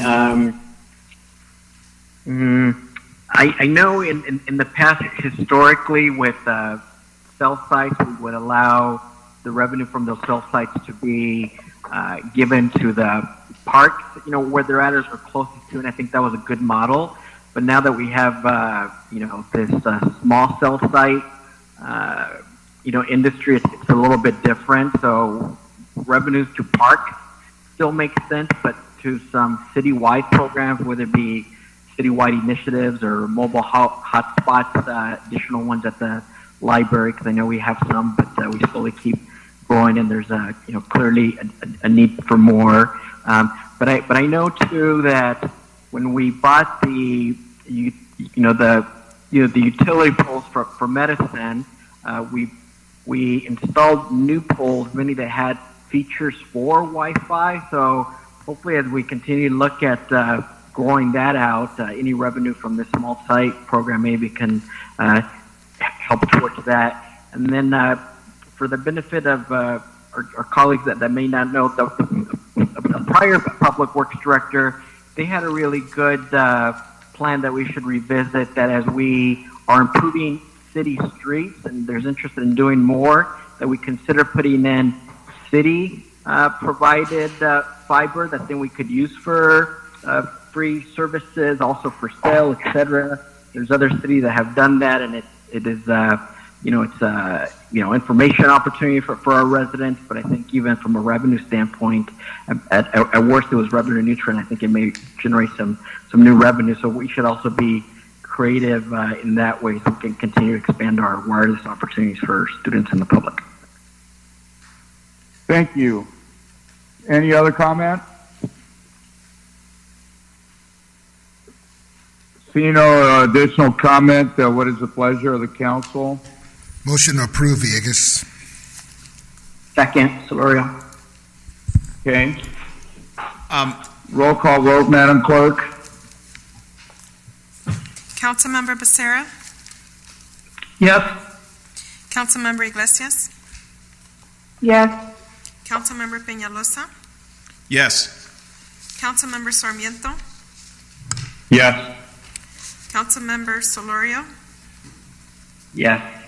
Mayor Pro Tem Villegas? Yes. Mayor Pulido? Yes. Unanimous consent. Okay, I believe our next item is 85A. If so, I would call on Councilmember Iglesias to present this item, please. Yes. Thank you, Mayor. Let me see here.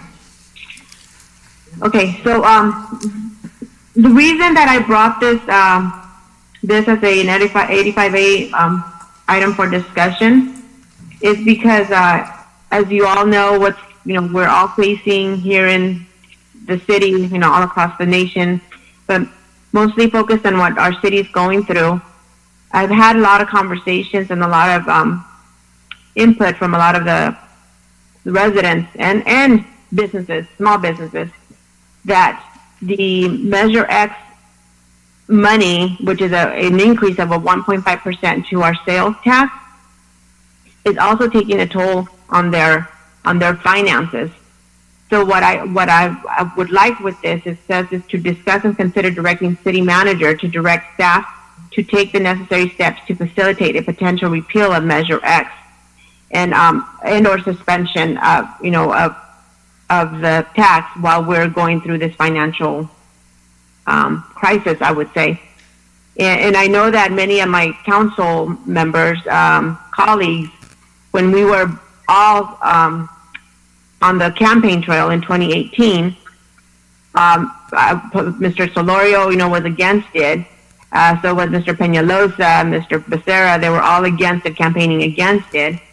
So I want to plead to them that, for them to join me, for them to join me to say, and all of you guys, so we can give this financial relief to not just only our residents, but also our small businesses, because they're hurting. And this would be the way to do it, leaving a little extra cash in their pocket so they could help pay for other bills.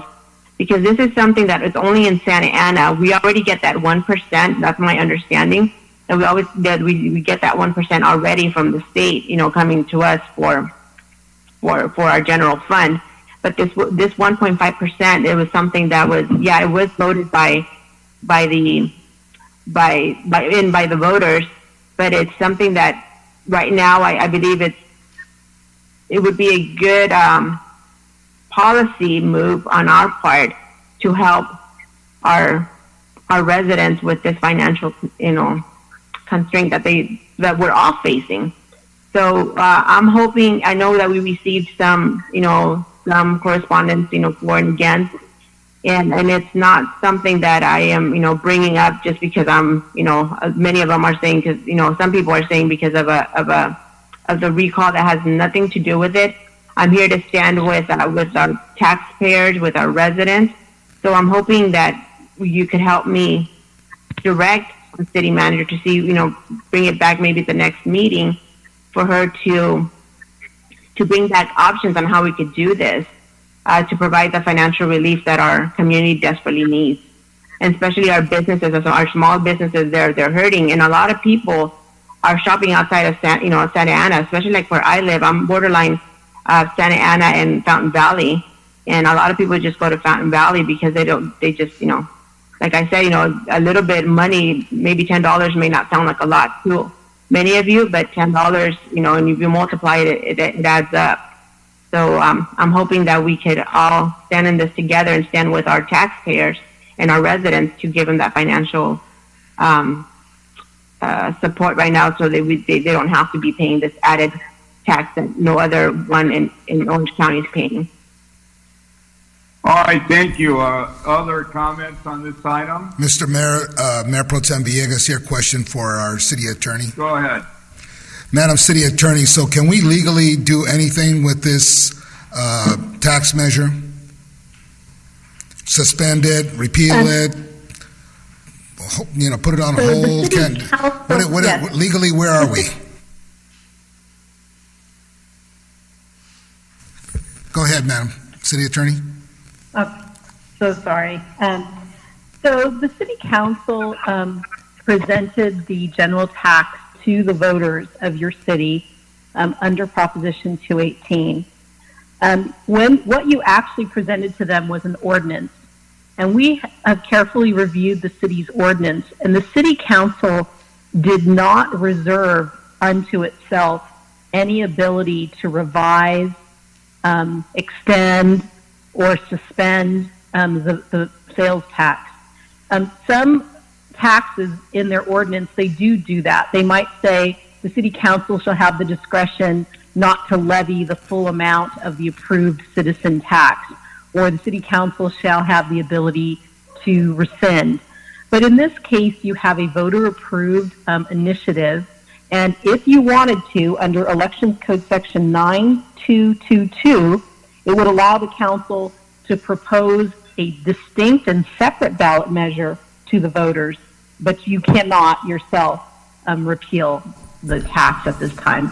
So if we wanted to do something with this, we have to take it back to the voters, and that means we have to make a decision, and also takes 88 days, and we have to have a special election, correct? Yes, you could do that. You could put it on for a regular or special election at the discretion of the council. So by then, we don't even know, we might be maybe in a lot better shape because of the pandemic by then. That's a possibility, correct? Yes, and I would leave that financial determination up to the city manager and finance staff, but there are some facts that you probably would want to look at before you made that determination. Okay, Mr. Mayor, I have a question for our city manager. Madam City Manager, so how are we being affected right now at the moment with this, with what's happening and with the pandemic in our city financially? Certainly, sir. We believe at this time we're probably down about $3 million. That's a very rough preliminary estimate. We think it could grow to 10 quite quickly based on the economic activity. Your sales tax is your largest general fund source of revenue. For the current year, it's adopted to be about $111 million. As you know, $60 million of that is a result of Measure X. Right now, with the essential services closed, there is not retail stores open. There is not a lot of sales tax being generated, and there has been a couple of different items floated that would have significant negative impact to our city. One of them was deferring of the property tax payment. That would have caused significant cash flow issues for the city of Santa Ana, along with a lot of the other cities in any county that did that. We believe that hasn't got any legs and is going anywhere, but right now there is conversation that sales taxes, businesses wouldn't have to remit them and they'd be allowed to keep them as kind of a bridge loan from the state. If that goes through, we would have a much larger decline in our sales tax revenue. Thank you very much. So in my opinion, I understand the councilwoman's intent, and it's a good one, that we want to do everything that we can. All of us council members feel that way. We want to do what's best for our residents, but the reality is there's a legal issue with this, and then the future of our finances here in the city is also very unknown. And those are my comments, Mr. Mayor. I have a thank you. Additional comments from other members? I do. If I may, go just ahead. to go back. You've already spoken. Does anybody else want to speak? Yes. All right, we'll come back to Iglesias and then we'll probably move on. Go ahead. Okay, Go so ahead, Ceci. okay, thank you. So then just going back to what Councilmember Villegas was saying, so we could technically put this in the ballot then for November if there was the will of the council to do it. So that's something that I would want to put on the table, because this coronavirus situation, according to what everyone's saying, it's going to take quite a while for us to even recover. So as you know, as residents, I think it would just be, and then this way they don't have to spend any money. We just put it on the general election. How do we go about doing that, Madam City Manager? I would defer to the city attorney on questions regarding how you go about placing an item on the ballot. Okay, go ahead, Madam City Attorney. So, as I mentioned, under Elections Code Section 9222, it allows the City Council to propose a ballot measure to the citizens. And in order to do that, you would need to adopt a resolution identifying the question that you want to pose to the voters. If you were to do that at a regular election, say in November of 2022, everything would have to be packaged and ready to go at least 88 days before that election. That is generally the first meeting in August, although the county registrar does encourage cities to complete any type of ballot measures no later than the second or third week in July. Okay, so technically we have until July to decide as a council if we have the political will to do this, to give release to both our residents and to the businesses. We have until July.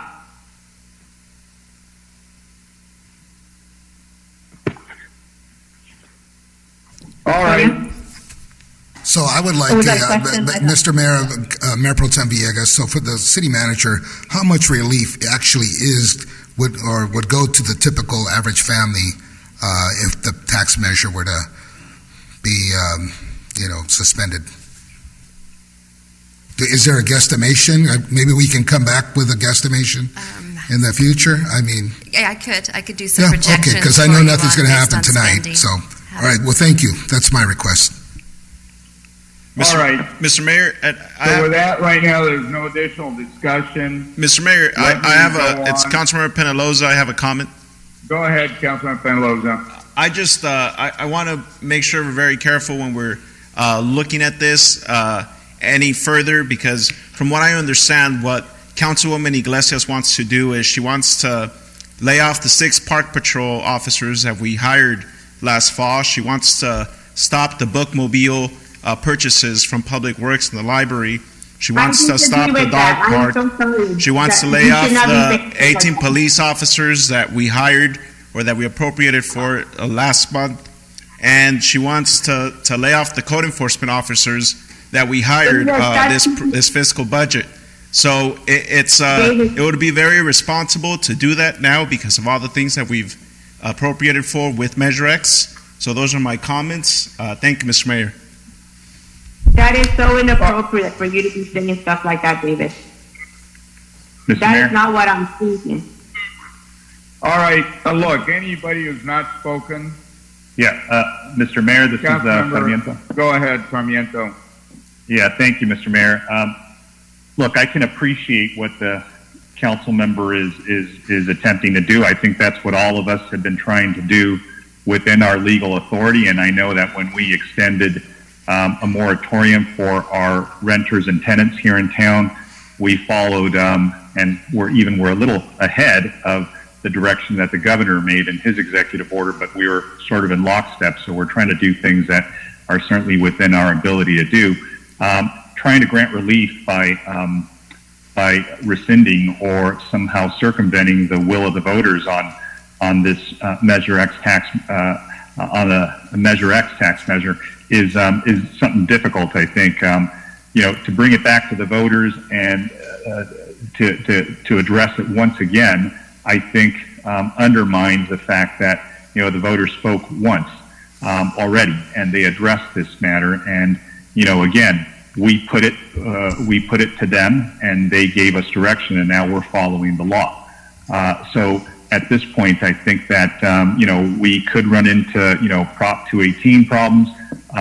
We obviously realize that our coffers are going to be going very dry. I mean, a lot of people aren't purchasing much gasoline, so our gas tax funds are going to be decreasing, and it's kind of a moot point. I think, as somebody said, not a lot of people are even purchasing many goods and services in town, so I don't think the relief that we're trying to extend to people is even worth going down this path at this point. But those are my comments. I respect the fact that we're trying to find creative ways to help our residents. I think we should just keep on looking for creative ways that are also legal.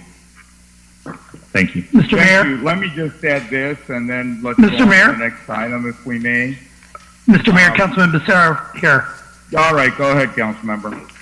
I just would prefer that you had the opportunity to conclude. So I just wanted to chime in and say, I want to echo Councilmember Sarmiento's comments that I appreciate any of our colleagues that are trying to find ways to help our residents. I mean, these are unprecedented times, and I'm proud to be with a group that has pushed forward a moratorium on evictions and other ways that we're just, we're all trying to do our best to help our residents get through, help our businesses as well get through this process.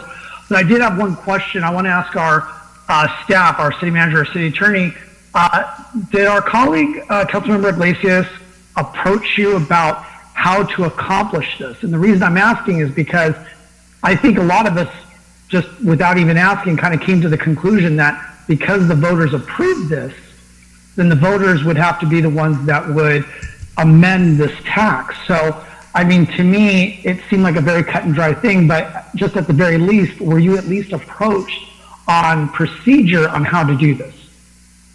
So as far as my responses, I did not know about this 85A on the agenda until I saw it on a draft agenda that was being discussed. So I was not consulted in terms of what steps would be required. Well, thank you, Madam City Attorney. And I'm not here to preach to anybody on how to govern, but we have some great staff. And I know there's been plenty of times that even despite my experience in government, our staff has been very essential in helping me understand certain things that we can and cannot do. And so it's really frustrating that we are discussing this item when it seems very simple that, unless this is just, something to try to, score political points here, the reality at the end of the day is this is something that really isn't going to provide real relief for people, because by the time we expend resources on an election, by the time we get this before the voters, and you already have a track record that the voters support this tax. And I was one of many candidates back in 2018 that did not support this tax. But I think what frustrates me is that this was proposed with no clear objective, or not objective, just no clear opportunity to succeed in sight. This is just something to throw out for political fodder. It's very frustrating. And with that, I'll turn it over to you, Mr. Mayor. What's frustrating is let me try to wrap it up, but I think we have discussion. I would just add that I would not be in favor of spending more effort exploring this possibility. I think we have more direct ways of helping residents. Right now, frankly, with the rental, the moratorium on the rental properties and now mortgages, I think that's more direct. We also are going to be receiving money from the stimulus bill. I think we ought to be working to make sure that the county passes the money directly to us, and then that we use it on behalf of the city, to assist residents that way. And frankly, the pandemic right now is the enemy, and the more we're able to talk about what are we doing, for separate, social distancing, and what are we doing for quicker testing, and what are we doing to really get confidence back in the city and open the city back up, it will happen. And if you look at cities, there are some around the world that are beginning to go in that direction. So I think we ought to be putting a lot of attention on that, because I think that is much more urgent and much more, real. And frankly, it's something we just absolutely have to succeed at. We can repeal all the taxes, and if we don't solve the bigger problem right now with the pandemic and what it's doing to our country, we're just going to be talking to each other and nobody else. So with that, let's go on, please, to item 85B, Mayor Pro Tem Villegas, please. Thank you, Mr. Mayor. So my item 85B is discuss and consider directing the city manager to direct staff to prepare an emergency staffing plan for City Hall. And my Madam City Manager, I put this item on here because I want to make sure that, okay, so you're the head person in charge of the city, and we don't have, according to our resolution, if you were to get sick or something were to happen to you, then it goes to the assistant city manager, and we don't have one right now, correct? So next in line would be the chief of police, right? Any one of your executive management. Any one of the executive management, okay. So, because I was told different, but, I'll take your word for it. I know our chief of police, who's been in charge before, he's busy right now with the EOC and dealing with, a lot more important things with the safety and protection of our residents. So I would like if we could get a chart and like a tree, an emergency tree, saying that if you were not around, then who would be next, and who is the backup for that number two person also. Because the reality is people can get sick. Any one of us here can get sick. The invisible enemy, as they calling it. So I'm taking that very serious, and I think that we should know, you got to teach your job to the next person. And one more after that, Mr. Pham over there, former military, he understands what I'm talking about. We just need to do that so we can be prepared. So if we have a tree or some kind of, plan for the emergency staffing in case something were to happen, God forbid something were to happen to our directors and to you and to our chief. So I would like for that to happen. And another thing, speaking of our employees, well, I'll get to that in a second. I would also like a report, and I hope my colleagues agree, if we could get a report on all the food banks here in the city. I would like to know what hospitals are serving the community and what is the percentage of their the capacity right now, where are they at? What about also testing sites, and how are we doing on the PPE equipment for our fire department and our police department? And I'm also hearing that some of this, the mask and gloves we need for our civilian employees here at City Hall also that are doing various things for us. Also, what companies are providing us help here in Santa Ana? Because we want to recognize them later on, and we want to make sure that, we can help them in any way we can also, because they're taking a step forward. I know at least a couple of companies here in Santa Ana have stepped up. Also, I'd like to know the status of our jail, if there's anyone sick or any of our employees sick or any of the guards, the detention officers I'm referring to. National Guard is here in Santa Ana. I'd like to know what their role is. Also, so now about our employees. I'm getting a lot of feedback from our employees, and they're talking about, maybe I can talk to our HR director and he can answer this for us, regarding them taking personal time off. I guess they're told to take comp time first. Is that correct? So if they want to take that, why are we doing that? Because I know at my job I have comp time, sick time, personal time. Comp time, how does that get built here in the city? Certainly, sir. So first of all, the employees that are not at work because of the governor's order that was issued on March 19th, which shut down all essential services. So we had to identify essential services based on 14 pages of regulations. If we had employees that were providing work that was non-essential, there was no longer any work for them to do.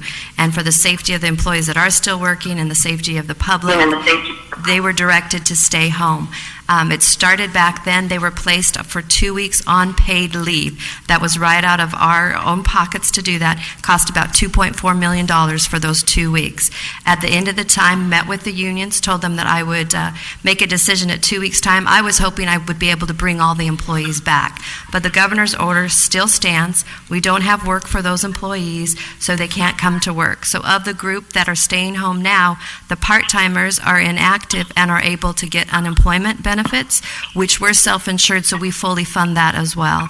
For the full-timers, they do have access to a number of different paid leave accounts, and there is an order to which we ask them to utilize.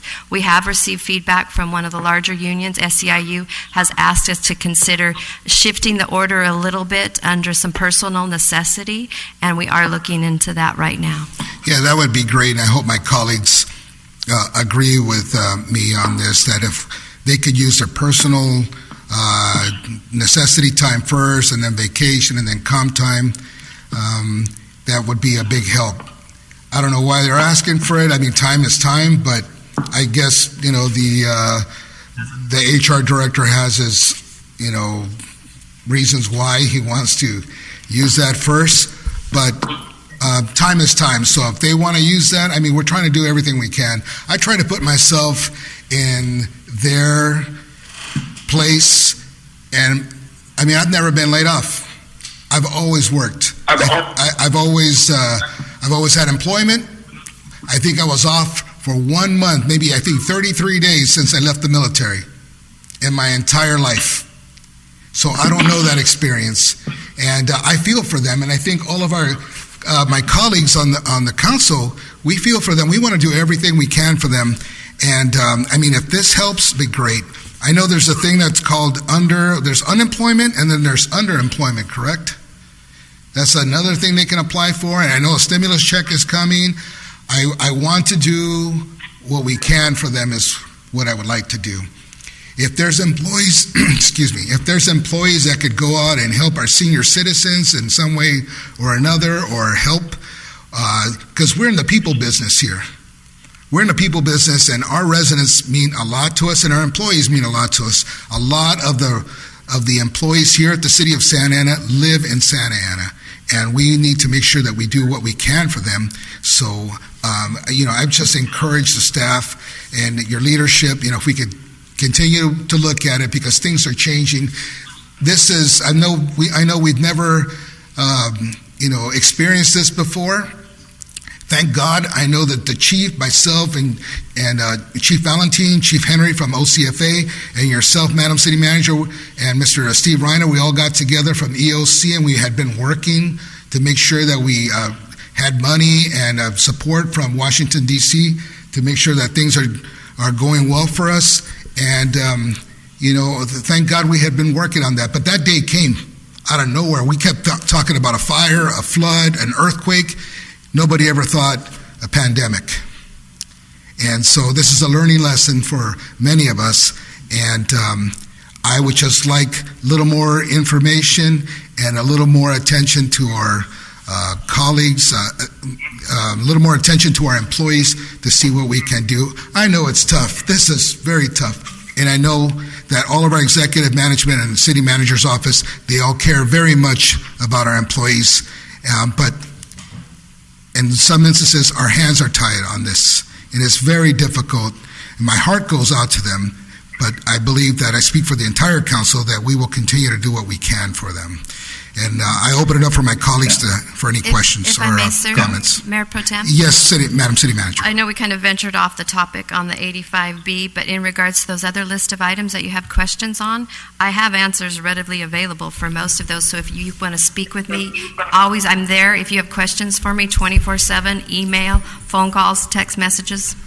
Yes. Oh, I know you've been pretty good about getting the information out, and I know it's a lot of work. I'm not putting you on the spot. I'm asking, for some things right here for our employees, and just some more information, and I appreciate all your work, because I know you're working day and night, weekends, because I'm calling you on the weekends and including my colleagues, and I appreciate, and I hope I don't come off rotten on this. I'm just saying that, people want to help, and I think we should allow them to help where we can. We don't want to get in trouble with the governor's orders, but at the same time, let's see what we can do. And that's all I want to say. And I still leave it up to you. You're still the boss there, and I respect that, Madam City Manager. Let me second Mayor Pro Tem and thank you. And thank you, sir. Just say that I think we have to leave a lot of this up to the city manager's discretion and her communication with the community and city council members. The one request I would make is you gave us quite a list of different things to consider, but one, I just want to find out what is reimbursable by FEMA, and are there any things we ought to be taking a leadership position on, such as maybe testing our first responders, our critical employees, finding ways to bring more testing into the city. For example, I'd like to request that she contact Altamed. They are doing testing here in town for residents that don't have insurance, that don't have regular doctors, but that want to be tested for the virus. And I think we need to think out of the box a little bit right now. So I would just encourage the entire city council to call the city manager with thoughts, requests, ideas, whatever it may be, and let's see how she comes back to us individually and collectively to try to move good things forward. So with yes, that, Mr. Mayor? Yes, go ahead, Councilman Sarmiento.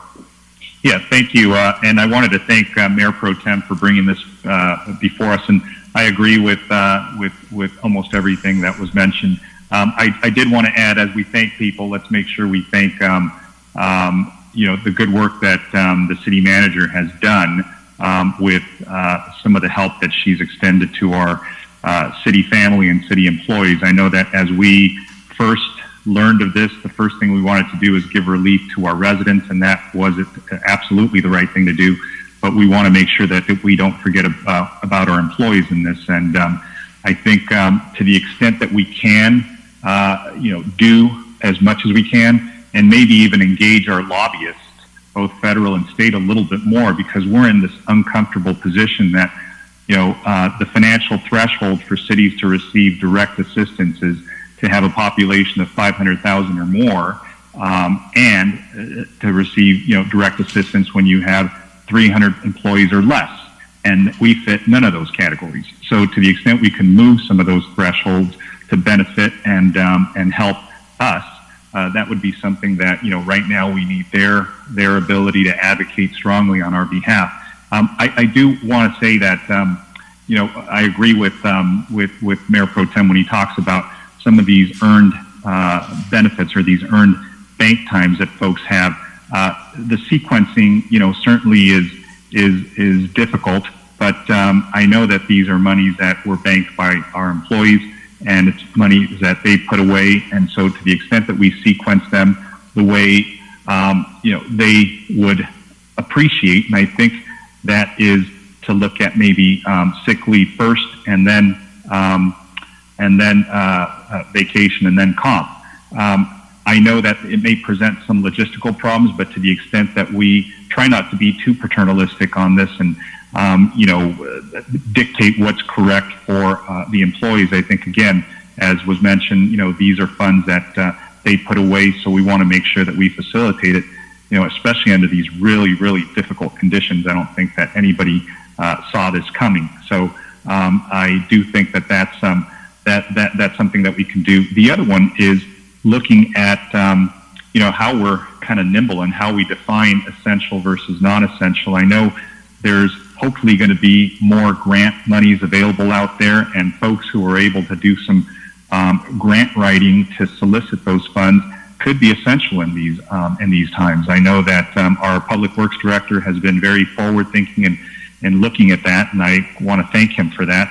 But we also have some businesses that aren't paying attention to these to the governor's orders or ours, that they shouldn't be open, and some of them are open. And so maybe we increase our code enforcement staff to be able to go out there and monitor and surveil that. So that's another way. So there are just a lot of different ways, and I think it falls under this umbrella of emergency staffing and plans for the city.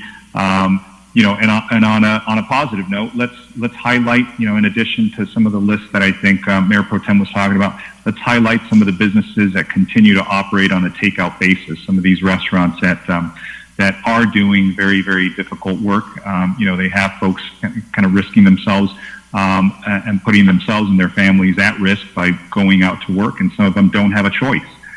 They need to work. And so to the extent we have folks and encourage folks that that they, when they do want to go out and eat and go purchase something, we should have a list at the ready that we may want to nixle out to people so they know which businesses are open, which businesses serve takeout, and those that are in the city. We certainly want to encourage that. But again, I just wanted to thank you, Madam City Manager, because I know that those first 2 weeks of not knowing what to expect and you extending that help to our employees is something that many of us were just scrambling to try to help our residents. But we certainly don't want to ignore our city family, because they are in a very, very tough place. And I'm a little troubled by the stimulus package, because it's not as easy to access money for our employees, especially given these thresholds that have been set by them. And we now have to receive money through the county as a pass-through, and they haven't been very sharp on other things. I don't expect them to be sharp on being able to do right by Santa Ana and our employees. So it concerns me. So those are my comments, and thank you once again, Mayor. For those comments. Other comments? Yes, Mr. Mayor. Thank Go you. ahead, Councilman Solorio. Councilman Solorio. First, regarding the core piece of this emergency staffing plan, makes all the sense in the world. I just hope that the initial piece isn't too time-consuming, right? Because we have a crisis right now that we're dealing with. But I think Councilmember Villegas really more talking about, succession issue that he has a question about, and that I think hopefully via a memo or something simple, hopefully could be done without, taking up too much time. I also appreciate how he mentioned that we, are trying to be, full compliance of the governor's public health orders, and here, the city, I think, has taken quicker action than other cities on a number of things, including the ban on evictions. But it does, worry me that as we're going to be asked, I think, to do more code enforcement and do, more monitoring around town on what's open and closed, what's essential, what's not. We have to kind of practice those same things. That includes taking care of our employees to the extent that is a best practice with other public agencies.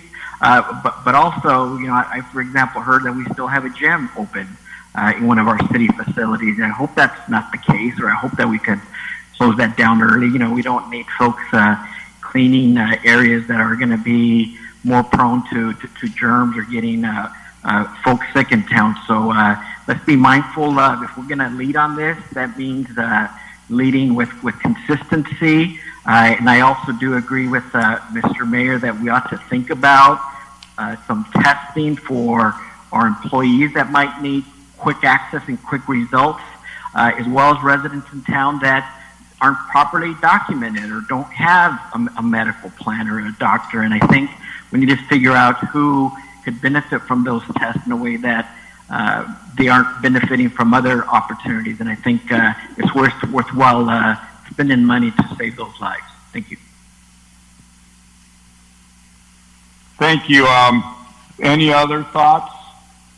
Mr. Mayor, If not, I just wanted go ahead. I just wanted to say that I agree with what Councilmember Sarmiento was mentioning, and that's basically it. Thank you for that. Let's now, why don't we go on to the next item? I believe that was your item. Yes, Mr. Mayor, thank you. Peñalosa, go ahead. Councilmember Peñalosa here with 85C, which was to discuss and consider directing city manager to direct staff to identify alternative methods to promote the 2020 census during the COVID-19 pandemic, including opportunities for the council members to become census ambassadors. And Mr. Mayor, the reason I brought this forward is because, as chairing the Complete Count Committee for the City of Santa Ana and working along with Daisy Perez, it was a huge collaborative effort between different entities or organizations to really get out the message in Santa Ana for a complete count, to have a full response rate. Our goal was 100% to have for Census 2020. We had block parties. We had, I had planned on canvassing door to door, knocking on doors to get everybody to fill out the census. We had questionnaire assistance centers that were going to be happening at all our community centers and libraries. I know that the Santa Ana Unified School District had offered their wellness centers as well to have help and access to a computer for residents to fill out the 2020 census.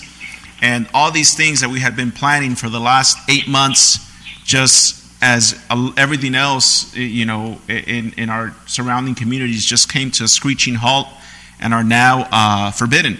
We can't do this anymore because of the coronavirus pandemic. And it's something that's very important. It's still happening. The 2020 census did not get canceled due to the pandemic. If anything, the U.S. Census Bureau gave us a 2-week extension, and that's it. And that's the census is now due on August 14th. And it's something that we should, I've been trying to heavily push this on my social media platforms. And I know the city is also pushing out on our social media platforms. So to me, the only alternative idea to all of these different events that we had planned and organized is heavy on social media, because the census only takes less than 10 minutes to fill out, and it's going to have a huge detrimental effect over the next 10 years in our city. So it's very important that we really push this out as much as we can. I know we've been sending out bill inserts in our water bill, ideas of reaching out to the Southern California Edison and the gas company and have them put inserts in their water, in their bills. That's also an idea that I had, and it's I want to make sure we're having this conversation because it's still happening. It's still going to cause a huge effect for the next 10 years in our community by the response rate. Currently, as of today, we're at 40% response rate, which is okay, but our goal should be to get to 100, and we have a little over 3 months to do it. And it's important that my goal is to see all of us, you as a mayor and my colleagues on the council, to push this out as much as we can on social media, remind the community that no citizenship question is being asked on the census, and that it is unconstitutional for the U.S. Census Bureau to use any information and share it with any other government agency. And just wanted to take the opportunity to remind the community again to visit www.my2020census.gov to fill out the census. It'll take you less than 10 minutes. Make that a quarantine challenge and do it. It's going to have positive effects in your community for the next 10 years. And if my colleagues have any other ideas on how we could promote the 2020 census during COVID-19, please share them with us. Now's the time because it's like I said, it's something very important that we can't just ignore because of coronavirus. It's still happening. And I'd like to hear any of your thoughts that you guys had. Let me jump in if I may, Councilmember, and remind us all that for some of us we've seen some of this before. This is my third census that I've been a part of, and I'll tell you the other times have been very different. We've had much higher participation. The coronavirus really began earlier this year, and it's just getting stronger and stronger, taking front row center. I was on the phone 2 days ago with Senator Kamala Harris, and part of what we were talking about was the fact that California, as a state, is going to take a real beating by conducting the census at this time, because the nature of the urban centers in the state and the hard to count residents on a good day becomes impossible on a bad day. What they told me is that the census right now is saying no, they cannot continue it. They're going to extend it, but they can't continue it because it's in the Constitution. But there's an effort afoot to try to seek a real extension so that we can have a better count. Because you're absolutely right, Council Member. This is for a decade. I believe we already had an incomplete count last time. And if we have a bad count this time, our population on paper can actually decrease. It's a double whammy. In reality, we're increasing, but on paper we can decrease, and therefore our representation decreases. All our dollars, our per capita pro rata dollars all go down. And talk about a lost decade. That is absolutely terrible. So while I think we should do everything we can to encourage people to fill it out, the answers I've gotten from the census, frankly, are not satisfactory. I've asked them, how are you going to come back and double up where you miss people? Well, most of it they want to do by sample testing, but if your sample is bad, your extrapolation is going to be bad. And here in particular, I mean, we've got the problem right now with the school district where nobody's doing any online learning because 20% of the school district doesn't have access to the internet, so therefore nobody's going on there. Well, let's assume that 20% doesn't have access to what's going on with the census. That's devastating, and how is the census going to reach out to them? If you can't, as you pointed out, you can't go door to door, you can't, knock, you can't be present. Nobody's going to want to open the door and welcome anybody. So this is unprecedented, and I think we should be going to our delegation, our state senators, the governor, everybody. Maybe right now is not the moment. Right now all we got to do is count. But I'm telling you, a month from now, 60 days from now, we're going to say, oh my God, our numbers went way down. And we can't at that point just sit back and accept it. I think we have to find a way. We have to say these are unprecedented times, and it requires for unprecedented thinking and approaches to things. Because this is, again, a huge one. And I want to thank you because you've been very good. You've been very consistent. You've been chairing this effort. You've been reaching out to folks. But as you well know, the numbers right now are down, just compared to last time, not even assuming any growth. And I believe that there's been growth just by virtue of all the different units that we've built over the decade throughout the city that people are living in. All those residents weren't all here before necessarily. So anyways, thank you for that. Other comments from any other of our colleagues on this item? Mr. Mayor, Councilman Becerra here.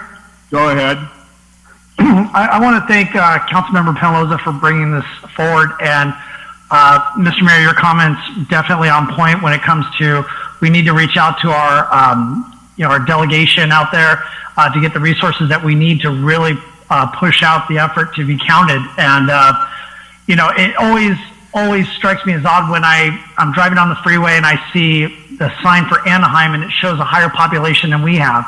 And we know that we have a very densely packed population here in Santa Ana. I mean, we're the second densest city in California, and yet Anaheim is spread out as it is seen as the city with more population. I don't believe that, but I know that's because in the last census we were undercounted, and these counts are very important. It's resources that we're going to be missing out on and representation if we don't get counted. So again, I want to thank you, Councilmember Penaloza, and I want to thank all my colleagues that are actively promoting the census, because we need to get that out there to all of our constituencies and make sure that folks participate. And I like what Councilmember Penaloza said as far as like the census challenge. Everybody's got an ice bucket challenge or some other, challenge that they've come off seeing on social media. And I hope that people will take that 10 minutes to be counted, because that's going to have an impact on us for 10 years.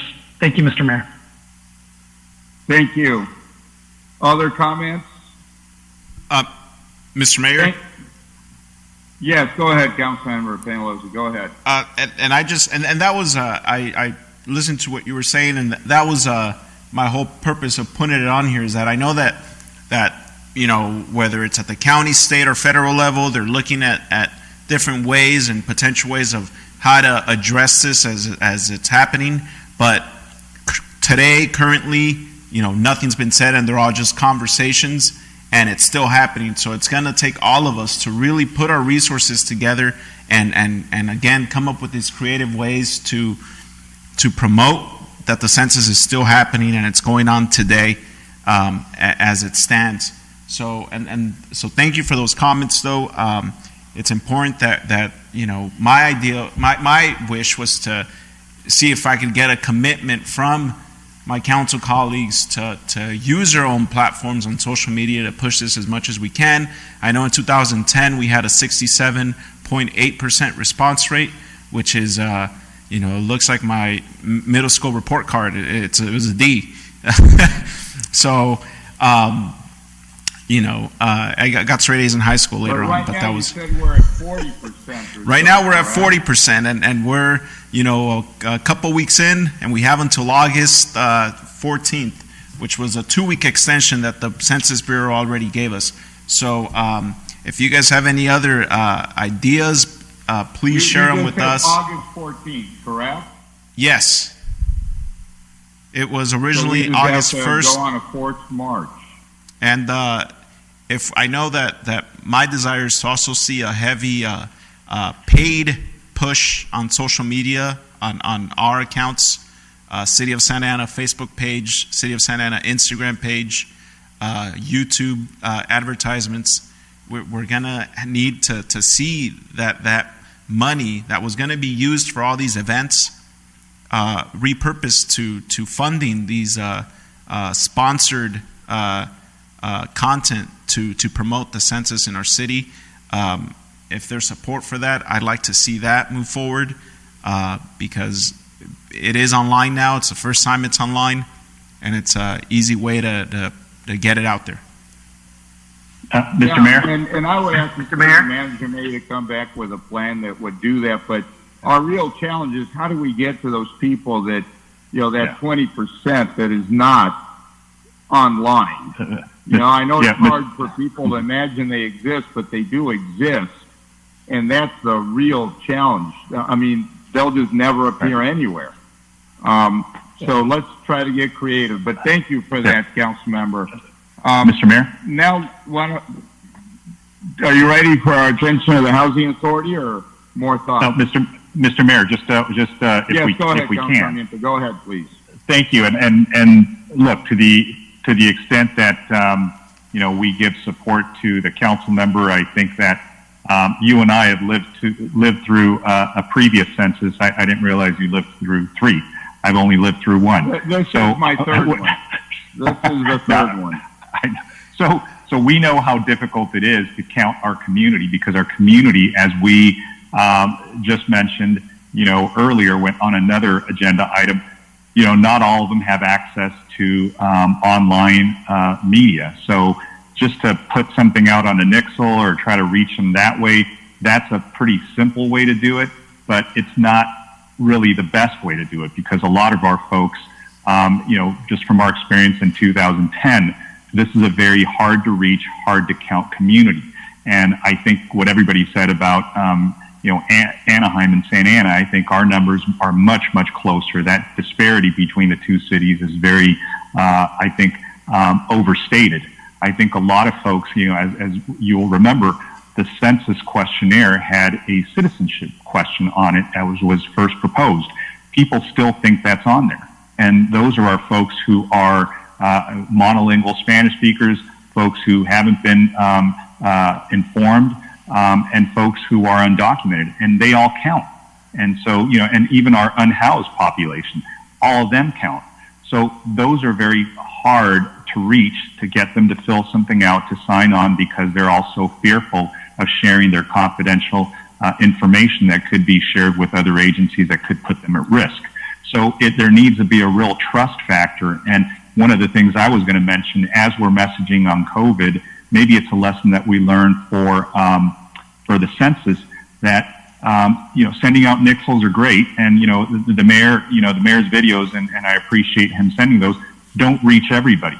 And I think we have to use some very unconventional ways of messaging to our community, and that is, you know, folks who don't have, you know, a computer terminal at their house, or a laptop, or an you know, any sort of device with the exception of a phone. I know the school district messages effectively through text messaging. So maybe that's something that we incorporate in our arsenal of messages and communications.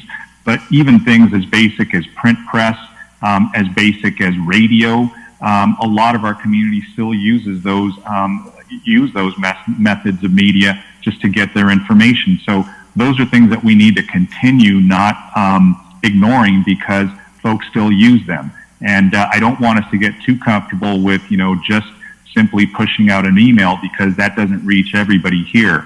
Ours is a very complex demographic that we're trying to reach, and so we have to think a little bit sometimes more basic and make sure that we have a diversity of tools that are at our availability. So those are the comments, and thank you, Councilmember Peñalosa. Whatever I can do on my end of pushing information out, I certainly will. I appreciate that. Thank you for that. Thank you I for have- that. This Go is ahead, Councilmember Councilman Iglesias. Go ahead. I just want to just give a little input on where we can be reaching out. We could be reaching out to the churches. That's something that I've always shared with you all, that we have that great resource that we, as a council, we don't take a lot of, into consideration. But they are the ones, they're like our small businesses. They're our backbones too in our community. They have the congregation, they have the individuals that live in our community. And I know right now they're not congregating, but many of them are doing, by social media, they're conducting their services. So if we can coordinate as a city, how we can, maybe put like a message when they're going live on their day of their service, that'd be something that'd be good on their page. If we can coordinate that with them, that would be a great place to start. And so English, Spanish, Vietnamese, and I know a lot of us are who are faith-based, and we're believers.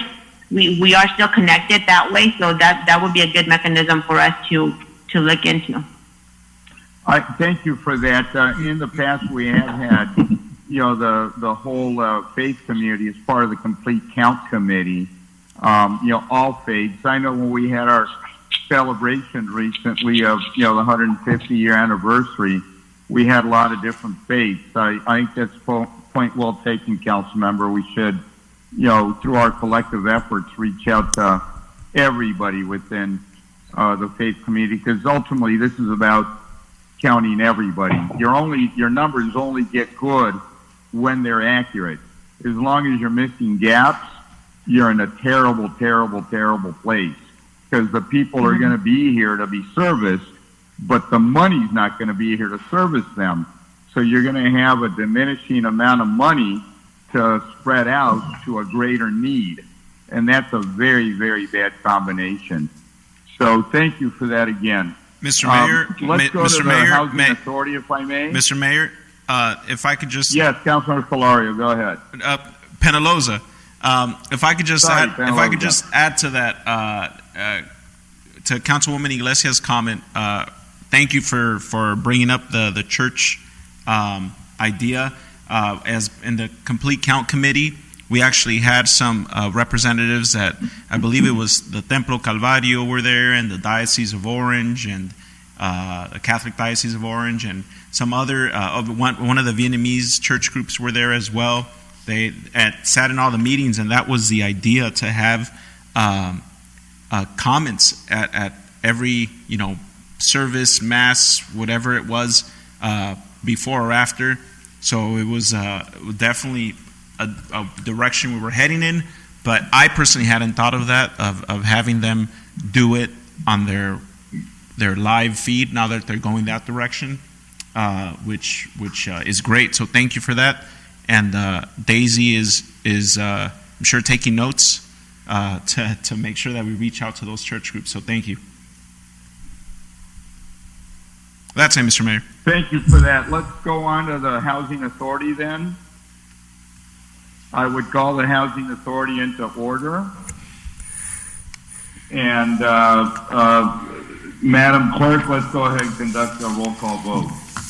Okay, so we have two consent calendar items, the minutes and also excused absences. If I can get someone to motion and second. Yeah, but don't you, according to your notes here, we have to call the meeting to order first. Oh, excuse me. By doing a roll call. Yes, excuse me. Authority Member Becerra? Here. Authority Member Iglesias? Present. Authority Member Peñalosa? Yes. Authority Member Sarmiento? Here. Authority Member Solorio? Here. Vice Chair Villegas? Here. Chair Pulido? Here. Now go ahead and entertain a motion on the regular item. And I don't believe we have any excused absences, so just the regular meeting minutes from the March 3rd, 2020 meeting. I'd entertain a motion. So moved. So moved. Okay. Roll call vote, please. Authority Member Becerra? Yes. Authority Member Iglesias? Yes. Authority Member Peñalosa? Yes. Authority Member Sarmiento? Yes. Authority Member Solorio? Yeah. Vice Chair Villegas? Yes. Chair Pulido? Yeah. So I believe that's the end of the consent calendar. Do we need a Public. a We have public one. hearing on item number 3? We have a public hearing, item number 3. And we do not have any public comments on YouTube, but we do have 2 participants or 2 attendees that called in. And I don't know if it's for this item or not, so I'm going to go ahead and allow them to speak. Okay, go ahead. Yes, this is Carl Benninger. I wasn't on this. I was not agenda items, but if I can go ahead. Go ahead, Carl. You're here. Okay, thank you. First of all, these are unprecedented time, and as you all know, I'm a member of ETAC as well as Vice President of Comlink, and I really want to thank the city manager and the clerk of the council, because I know you guys are working day and night, and the way we've come together with suddenly everything online has taken a lot of work, and we were able to conduct a Comlink meeting, a planning session, and council meetings, and this just didn't happen. So I appreciate all the work that they did, as well as their staff to make this happen. I'm also amazed with how much work is being done right now, because again, these are unprecedented times, and I want to thank for their effort. I do want to mention that we are going to have an online candidate forum in line with the election on May 19th, which my understanding is going to proceed. And this is going to be on April 22nd. We're working out the details right now, but we'll have a person talk for and against the recall, which is the first part of the election, and then the second part, the three candidates that would vie for the position if the recall is successful. So please stay alert and know that on April 22nd we will have an online video conference with that candidate forum on it. And I'd just like to add, I appreciate these last 3 items have been talked about. They're very good issues. I definitely support church involvement. In my church, St. Simon Jude, we actually have a group that are calling our parishioners to keep them in touch so that when this is over, that they'll come back to church. But what a great opportunity that if there are other groups in Santa Ana doing that, to getting the word out about the census. Because I've been around too, and I know how we struggled last time there, and I know you did every effort you could to get the number where it was, and it does have a definite effect. So I definitely support you on that. So thank you, and I also agree with. Yes. Go ahead. I also agree with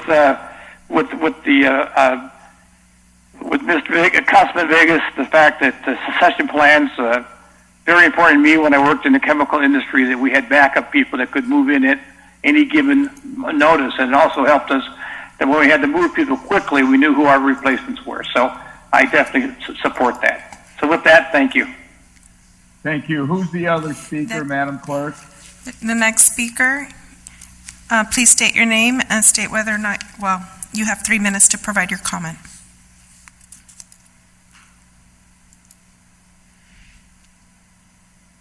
Did you unmute?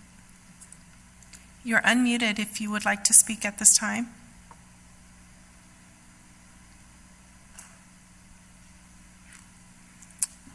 Maybe they're not there. Maybe they'll come back. Why don't we move on for the moment? Okay, and then we'll go on to our last person who is now being unmuted. Hi, can you hear me? Yes, please state your name. Go ahead. All right, my name is Nathaniel Greenside. Sorry, I guess the phone system was working weird. In any case, my name is Nathaniel Greenside. Thank you for taking my comment. So tonight I've heard the City Council attempt to find some solutions during this pandemic. And all of us here who have been tuned in have also heard City Council members harp on the importance of the census and the importance of it because it determines resources here in Santa Ana. And I just want to share with you all some on-the-ground reality from the city you're all supposed to serve and represent. The Willard neighborhood has seen more U-Hauls this past month alone because landlords are scaring tenants with evictions, which we all know are not enforceable due to what you all enacted most recently during this pandemic. However, residents are still being bullied with rent increases while they're unemployed. I'm certain that all of you are sitting pretty comfortable right now with your solid employment, and I don't expect that any of you are currently being bullied by any landlords. On North Ross Street, there's a new apartment building with studios which were recently reduced in price to a cheap $1,800 a month when they started at $2,000 initially. And I don't think any of you all would be comfortable with being forced into such a setting yourselves. Yet that's what Santa Ana residents are having to face right now. So regarding the importance of the census, your census numbers will stay low if everyone gets evicted the day that the shelter-in-place order is lifted. So what I'm asking is that you all do the right thing. Freeze rents here in Santa Ana, like Los Angeles and Oakland have done, and doing so will ensure that your census numbers remain accurate. Send a clear message that you care about Santa Ana residents and tenants. Freeze the rents. Thank you. Thank you. Any other speakers, Madam That's Clerk? all. That is all we have. All right, so then I guess this is item 3. That is Approval of the Housing Authority 5-year plan and annual plan. Do I have a motion? So moved. Biega, second. Okay. Roll call vote, Madam Clerk. Authority Member Becerra. Yes. Authority Member Iglesias. Yes. Authority Member Peñalosa. Yes. Authority Member Sarmiento. Yes. Authority Member Solorio. Yes. Vice Chair Villegas. Thank you. I was trying to get a lot of stuff out there. Vice Chair Villegas. Yes. Yes. Chair Pulido. Yes. Unanimous consent. Okay, so our next item then, Public are we comments. to do we have any public comment? We have several public comments through YouTube chat, and we have one through the teleconference. Let's do the teleconference first, and then let's stand up with the video chat. Hi, you're now able to speak. You've been unmuted. You have 3 minutes. Mike Tardif. This is Mike Tardif. It seems to be going in and out between muted and unmuted. So I'm assuming that you can hear me now. My concern is... We can hear you. Go ahead, Mike. We can hear you. Thank you, Mayor. My concern is concerning the election coming up in May and the possibility that there would be door-to-door ballot harvesting. I don't think that's a good idea considering the virus situation. It'd be very unhealthy for the residents and also for the ballot harvesters. I think that the city could possibly come out with a resolution of some sort, or the mayor could make a proclamation that this should not be allowed at this time due to the virus situation. And that I think this is an emergency type situation that would fall under the Brown Act as being permissible to be council to take action on this evening. I think it's that important that ballot harvesting not be allowed for the safety and health of Santa Ana residents. And that is my comment. Thank you. Thank you, Mike. Let's go to the other comments, Madam Clerk. Yes, we have two that need to be translated, and I will ask for Cesar to come down, and meanwhile, I'll go ahead and read the ones provided to me in English. Gisela Contreras, can we ask City Council to vote on recalling Measure X, or what do we need to do to get to omit on November ballot to recall Measure X? The voters should have the right to recall any measure if the City Council is not willing to do it. Then what do we do? Residents need to do. Submit signatures to get in the ballot. Regarding census, give people toilet paper or other essential as incentive to do census. They can provide proof that they've completed it. What about using the same system as Amber Alert to send a mass message to remind everyone about the census? We get those on phone for emergency alerts, etc. Max Motal, I'm a resident and business owner here. My water bill doubled this month when our usage remained the same. How does the City Council justify the increase at such an already detrimental time to Santa Ana businesses and residents? Mexley Lopez, how will the City Council protect tenants who are struggling from income loss due to COVID-19 from confronting rent increases when they are already struggling to pay rents as they are? Danny Vega, are our Measure X dollars being used to fix these streets? That's why we are paying top dollar, right?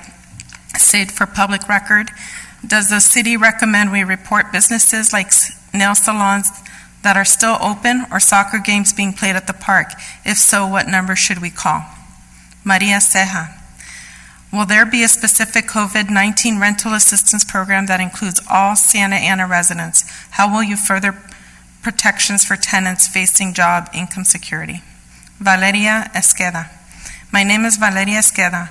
As a sanctuary city, when can we expect the city to start an emergency assistance fund for undocumented folks that are affected by COVID-19? Sylvia Avendaño. Okay, now I have those, they're ready to be translated. Go ahead.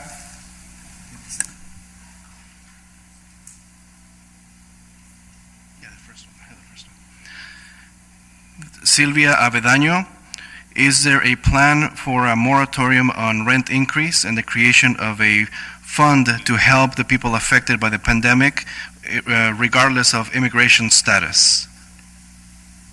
It looks like that was a repeated comment. So that was, yeah, it was just one comment that needed to be translated. Thank you. And that is all we have, Mayor. Okay. At that point, why don't we continue with the agenda?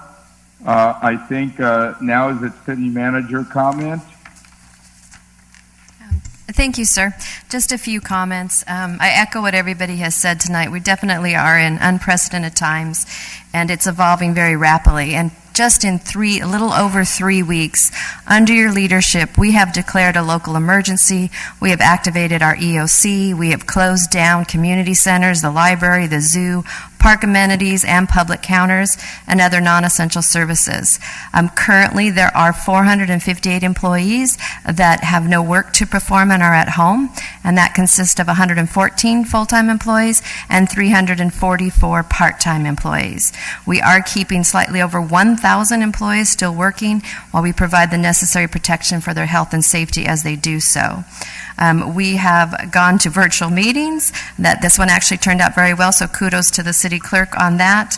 We have assisted residents with citations, late fees, penalties, senior meals, loading area for restaurant takeouts. We have provided local businesses with resources outside of our city, from SBA to the Paycheck Protection Act, and then our very own business incentive grant. We continue to actively look for funds that local government will receive, And that is, we're looking at FEMA reimbursement. We're tracking all of our expenses, hoping to get dollar for dollar reimbursement, but not sure that we will with everything that we submit. We do know that unemployment benefits for local government, there is a plan to reimburse us at least for 50% of those that we have to pay. We are working very closely to try to access the COVID relief fund, and we have been quite successful in receiving a lot of dollars dedicated to homeless. And just one recent action that did take place, and also to mention, of course, you know the moratorium on evictions. You were one of the first cities to do that. And just today on my desk, I did receive, drafted from the city attorney's office, another executive order, which I signed just a few hours ago. And that order allows for extending of deadlines for various expiring land use and planning approvals, but it also does implement a rent freeze for increasing rentals for occupied residential units in an effort to maintain stability for our residential housing and encourage the residents to adhere to the governor's stay-at-home orders. So that's all I have. I appreciate your continued patience, as you do recognize that we are working under restricted resources and staffing. And Mayor, And on behalf of the council, Madam Manager, I just want to tell you, I know we all are very appreciative of the job all employees are doing. I know our first responders are out there, but you guys are right in the line of fire in many ways as well. I know you're working hard to keep, building and planning open, for example, public works, construction around town, as we try to maneuver these difficult times. So just on behalf of the council, I want to say thank you to you and to your staff for your fine work and efforts. With that, why don't we go to council comment? Let's start with Councilmember Solorio, please. Yes, thank you, Mr. Mayor. Good meeting for one being virtual here. So thank you for all the staff and my colleagues. Just one general comment I would make. At our last big city council meeting where we took some of these emergency actions, we also had included in that staff looking at the rental assistance program that we had created last year and identifying resources that we might put in there to help with individuals here that need help, particularly if they have no help through other means. So maybe staff, through a memo or a future meeting could give us an update on any thoughts or ideas with respect to that. And just wish everybody good health, stay at home unless you really need to go out. Thank you, Mr. Mayor, and everybody else. Thank you, and thank you for that reminder. We can't remind ourselves enough of that. Councilmember Peñalosa, please.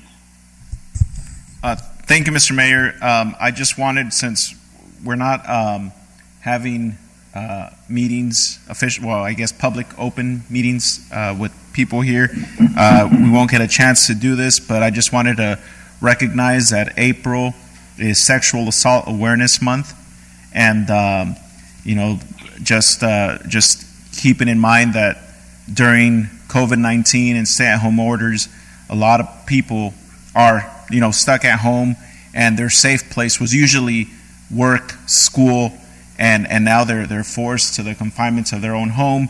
So wanted to remind the public that there are resources out there. There's a hotline, 1-800-656-4673. That's available 24/7. That's the National Sexual Assault Awareness or hotline, I'm sorry. And also, our own Family Justice Center here in Santa Ana is also available at Monday through Friday from 8 a.m. to 5 p.m.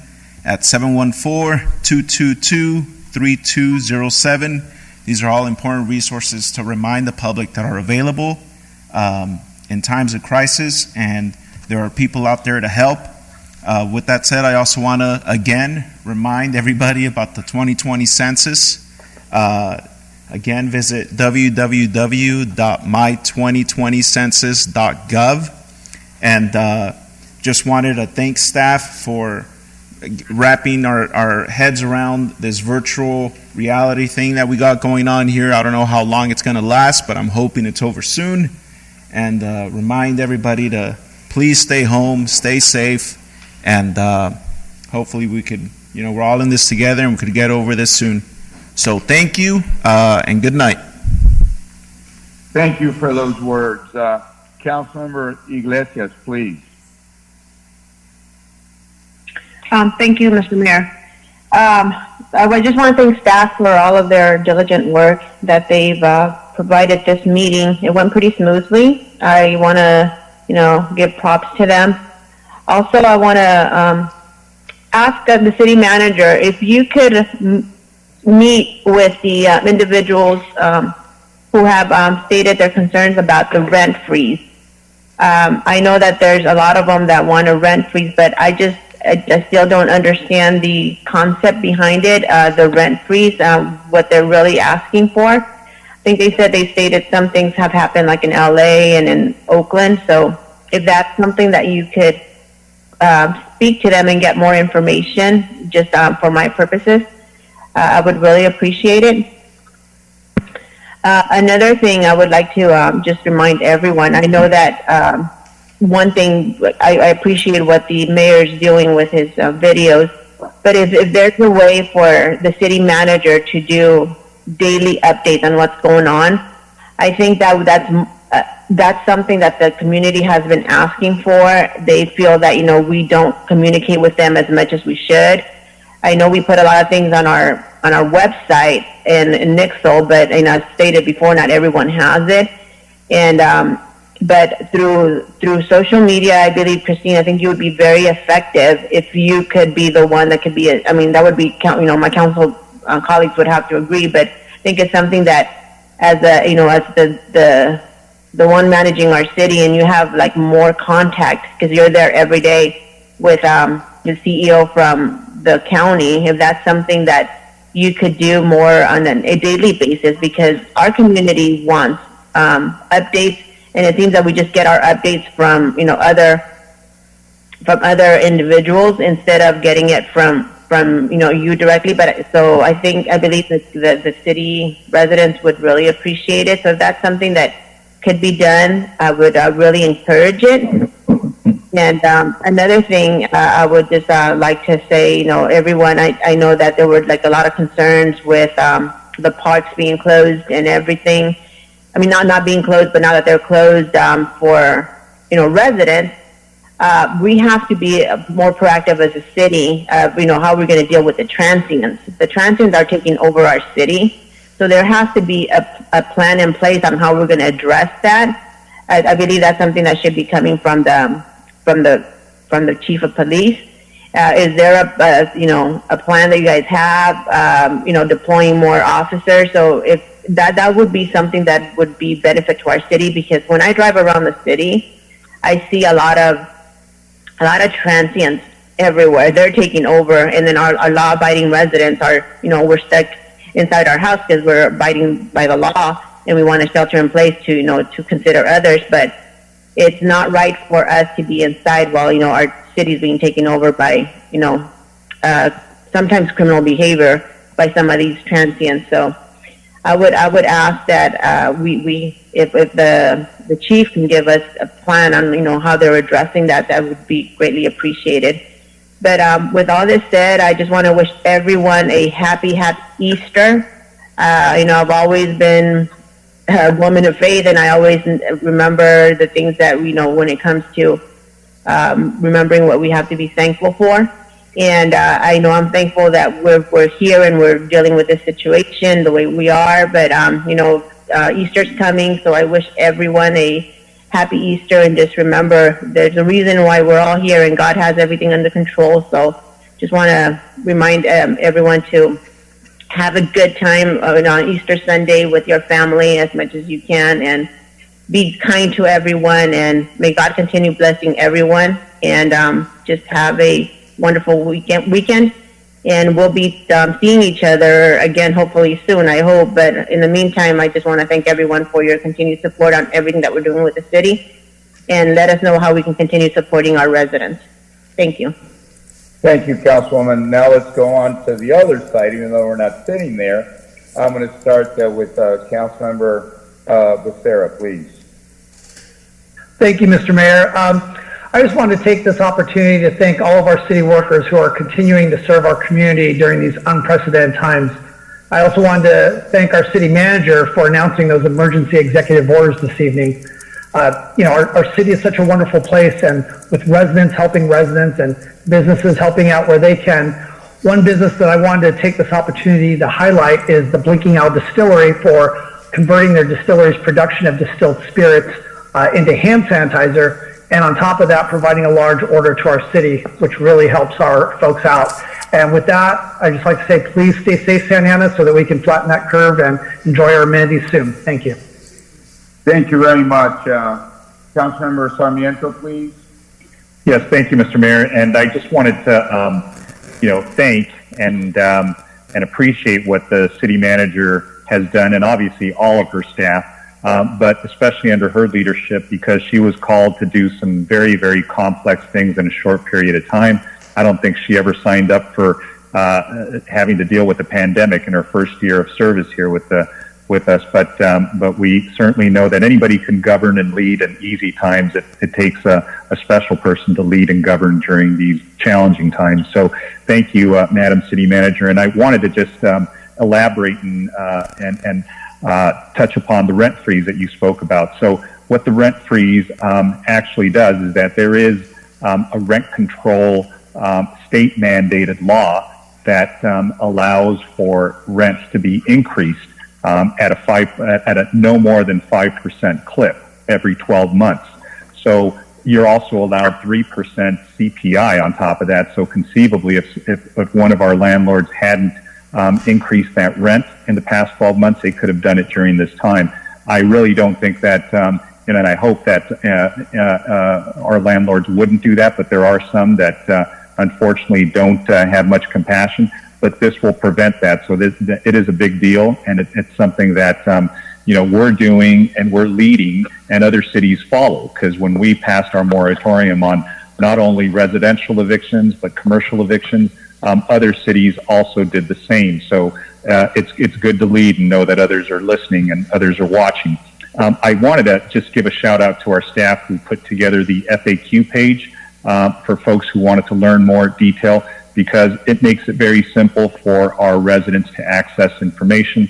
There's a template sample letter that they could pull down, fill out, and provide notice to their landlords, and also the executive orders that were issued by the city and also by the governor. And for those who say, who are kind of concerned about our landlords and our property owners, well, there's also protections for against foreclosures, and there's a moratorium for them as well. And I know many banks just came out today and joined the first big 6 banks that came out to say that they're going to be extending time and suspending foreclosures for the next 90 days. So, obviously contact your bank for more information, but that's a good thing. As we see our residents nervous, we see them buying and, purchasing a lot of unnecessary goods. Let's remind them that the water from our tap is not only high quality, safe, but very affordable. It's about $0.01 a gallon. So no need to buy a bunch of bottled water or hoard them, or go run to the market for that. Just go ahead and use your tap water. It's safe and it's good for you. I wanted to just end by saying that as we thank people who are on the front lines, our healthcare workers like doctors and nurses and medical staff, let's think about those people who are risking their lives and their families' lives, who are kind of our unsung heroes, and those that clean the hospitals, those that clean buildings that essential services providers use. Our janitors, our grocery clerks, our grocery folks that are staffing the stores that allow us to go and shop safely, those that are at pharmacies, our farm workers who are picking a lot of the produce that we're able to go and purchase safely, our restaurant employees who are doing a very, very tough job and, again, sacrificing their own health and their family's health by providing an essential service. Sometimes we look at folks in uniform who we continue to obviously respect and to thank, but let's think about these folks who are unsung heroes in a moment of real difficult, challenging times, and let's thank them as well because they're doing a very difficult job for us as well. And with that, I just want to wish everybody well, stay home, stay safe, and stay strong. Thank you. Thank you for that. Mayor Pro Tem? Thank you, Mr. Mayor. I want to start off by thanking our city manager again for her sound leadership. And, I really appreciate it. These are very, very difficult times. It is her first year. She has a lot of experience. She knows I fought for her to be here, and I'm happy that she is our city manager. Really appreciate the hard work. And if I apologize if I maybe stepped out of line at any time. I value you very, very much. Thank you for being our leader here at Santa Ana. And I also want to thank the men and women of the Santa Ana Police Department for the great work that they're doing, and OCFA out there on the front lines. I know Councilmember Sarmiento and possibly a few of the other council members were mentioning that, and I really, really appreciate it. It's tough. They're out there. They also have families they have to go to. We don't want them to get sick or injured, and we really appreciate their work. Also, a reminder that the police department is having a zero tolerance cruising, this weekend here in Santa Ana. Zero tolerance, no cruising. We have to remind everyone of that. And because we want to make sure that everyone is safe and sound, and we don't want anyone to be sick. And it's the governor's orders for everyone to stay at home. Only leave your home if you need to make some essential purchases. And I want to thank the staff here at City Hall. They're running thin, and we appreciate what you're doing. And all of our other employees, we're not forgetting about you. These are very, very tough times, and I appreciate and value everyone, and we will get through this and stay strong, Santa Ana. Thank you, Mr. Mayor. Thank you. Let me take a moment just to fill in folks that are listening and also my council members a little bit of some of the things that I've been working on in my role as mayor. I've been representing the city with what we now call the Big 13, the 13th largest cities in the state. And I can tell you that we're sharing a lot of information back and forth in real time. I come back, talk to the city manager, give her ideas on things that I think we ought to be implementing. And I'll tell you that on many of these actions, we've been leaders in the state. We've done some things really prior to many other cities doing it, and sometimes prior to the governor's orders and directives. And I think it is helping our city stay safe. My fear, and I've stated it to many of you, is that because of our density, right now we're still early. We're lagging New York, we're lagging other countries in terms of the phase of this whole pandemic. And because of our density, it could really be different in Santa Ana than it can be potentially in other cities or other regions. Remember, we're the fourth densest city, and that's with a bad census count. And we're still the fourth densest city. The folks that we have per square mile is absolutely extremely high. And at times like this, that is also the formula for a pandemic really to take hold. So I know we talked about it earlier, but I want the city manager to come back to the council with some ideas on things that we can do to work with organizations like Ultimed that are out there right now testing the untested, testing those that don't have the ability to really have an insurance policy or go to a Quest Labs or pay $1,000 for a test. That's how much some of these tests cost. And so, again, I believe working with nonprofits and others, we can lower the cost, make it accessible to the public, and we need more testing. Right now, the numbers here in Santa Ana have been relatively low, I think in large part because we haven't been doing much testing as a county. In the first 90 days, they only had about 8,000 tests. 8,000 tests for 8 million people is absurdly low. Now they're beginning to pick it up, but the county is moving very, very slowly.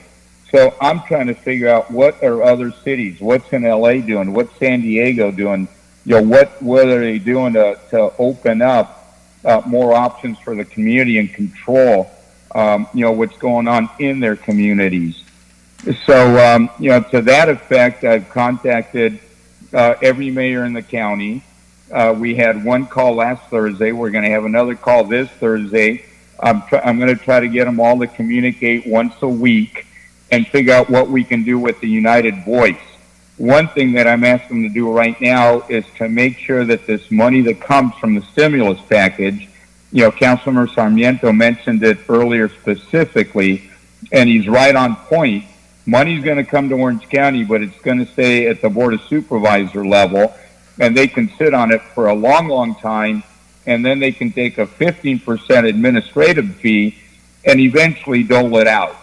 I'm writing a letter trying to get every mayor in the county to sign it. I'm very certain we're going to be successful, demanding that the money that arrives immediately gets passed through, without any deduction to all the cities on a per capita basis.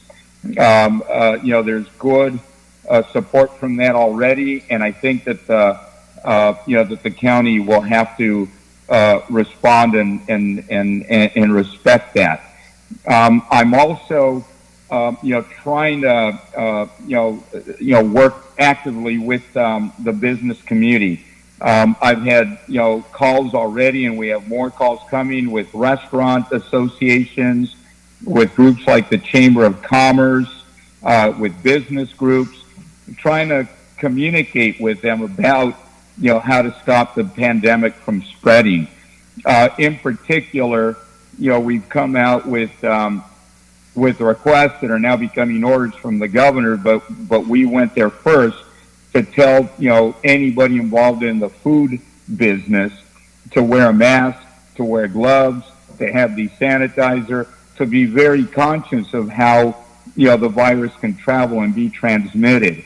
So, I was on the phone recently with a large company here in Santa Ana that makes, millions of cookies. And I was asking them, can you be more careful as you process the food? And I remember the CEO telling me, well, we follow all the guidelines and we're not contaminating anything, and don't make us wear masks or do anything because it'll just be a hindrance to us. And then I asked them one question. I said, how many of your employees have you tested? And the answer was 0. How do you know one of your employees is not sick and passing the virus onto all these cookies that you're putting in your packages? And of course they don't. They don't know that that's not occurring. So we all have to be creative. We have to be aggressive. We have to figure out how to stop this transmission of the virus from occurring. And I think by doing that, hopefully we're going to be, a shining star as we compare the West Coast to the East Coast. Already we know that at least right now our numbers are lower, but we also know that we're earlier on the curve. By the time people start going to hospitals and they start getting sick, and then you don't have enough ventilators, and then you start having more deaths occur. Eventually you turn around, but at a very, very great cost.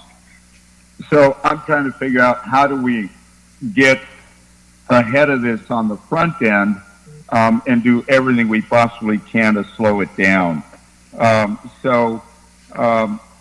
We, again, please, let's talk. I know Sonia told us that right now we can talk more to each other, especially about the pandemic than we can in regular times without violating the Brown Act. So I just want to tell you, anybody have any ideas, anything you want to talk about, let's help each other get this done. because I think together we can do a whole lot more, and our city needs us right now more than ever.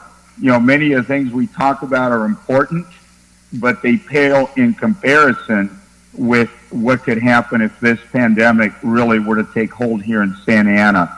I spoke to a mayor in Italy that where their problem became the great number of deaths. I spoke to a friend, you know, that comes from Spain, and the ice rink where he skated on as a child is now a place where they're putting all the bodies because they have so many. Already in New York, they don't have enough places to bury people. And they used to give the bodies back to the families. Now the bodies are just being incinerated immediately so the virus doesn't spread. So, you know, again, please give your ideas to Christine. Let's share them with each other. I believe we can make a difference. I think now is the time to be aggressive. If you're ever going to, you know, go too aggressive, now is the time. Because if we're able to dodge this and it doesn't take too many of our, you know, loved ones in our community, that is the best possible thing we can do. And the sooner we tackle this virus and get it under control, and I believe it's possible to do so, the sooner, you know, the economy opens up and the jobs start up again, and all these other problems that are going to come our way don't come our way because we turn the corner early. So let me just tell you that I appreciate everything everybody is doing, every single member of the city council, every single member of our city family and staff, and especially all the residents, which are, you know, just staying at home, trying to really limit that contact, making sacrifices, tremendous sacrifices, so that we collectively can look out for each other and have a better and a safer future. So with that, again, thank you again. Thank you, everybody. And let's be kind to each other, and let's be safe, and let's keep working on behalf of this beautiful, beautiful city. Mayor, this is Daisy Gomez, Clerk of the Council. I just want to let you know that there were several other comments that came in related to the rent freeze item. I don't know if you wanted me to read those out or if you. No. What I want you to do is just write a memo and send it out to the entire city council, please. Okay, will do. Thank you. Okay, and add it to the record. Thank you. So with that, let's call it a day. We've been on here, I don't know, I guess for 3 hours and 28 minutes and 45 seconds. So I consider it a success. And again, thank you, everybody. Thank you very much. Take care.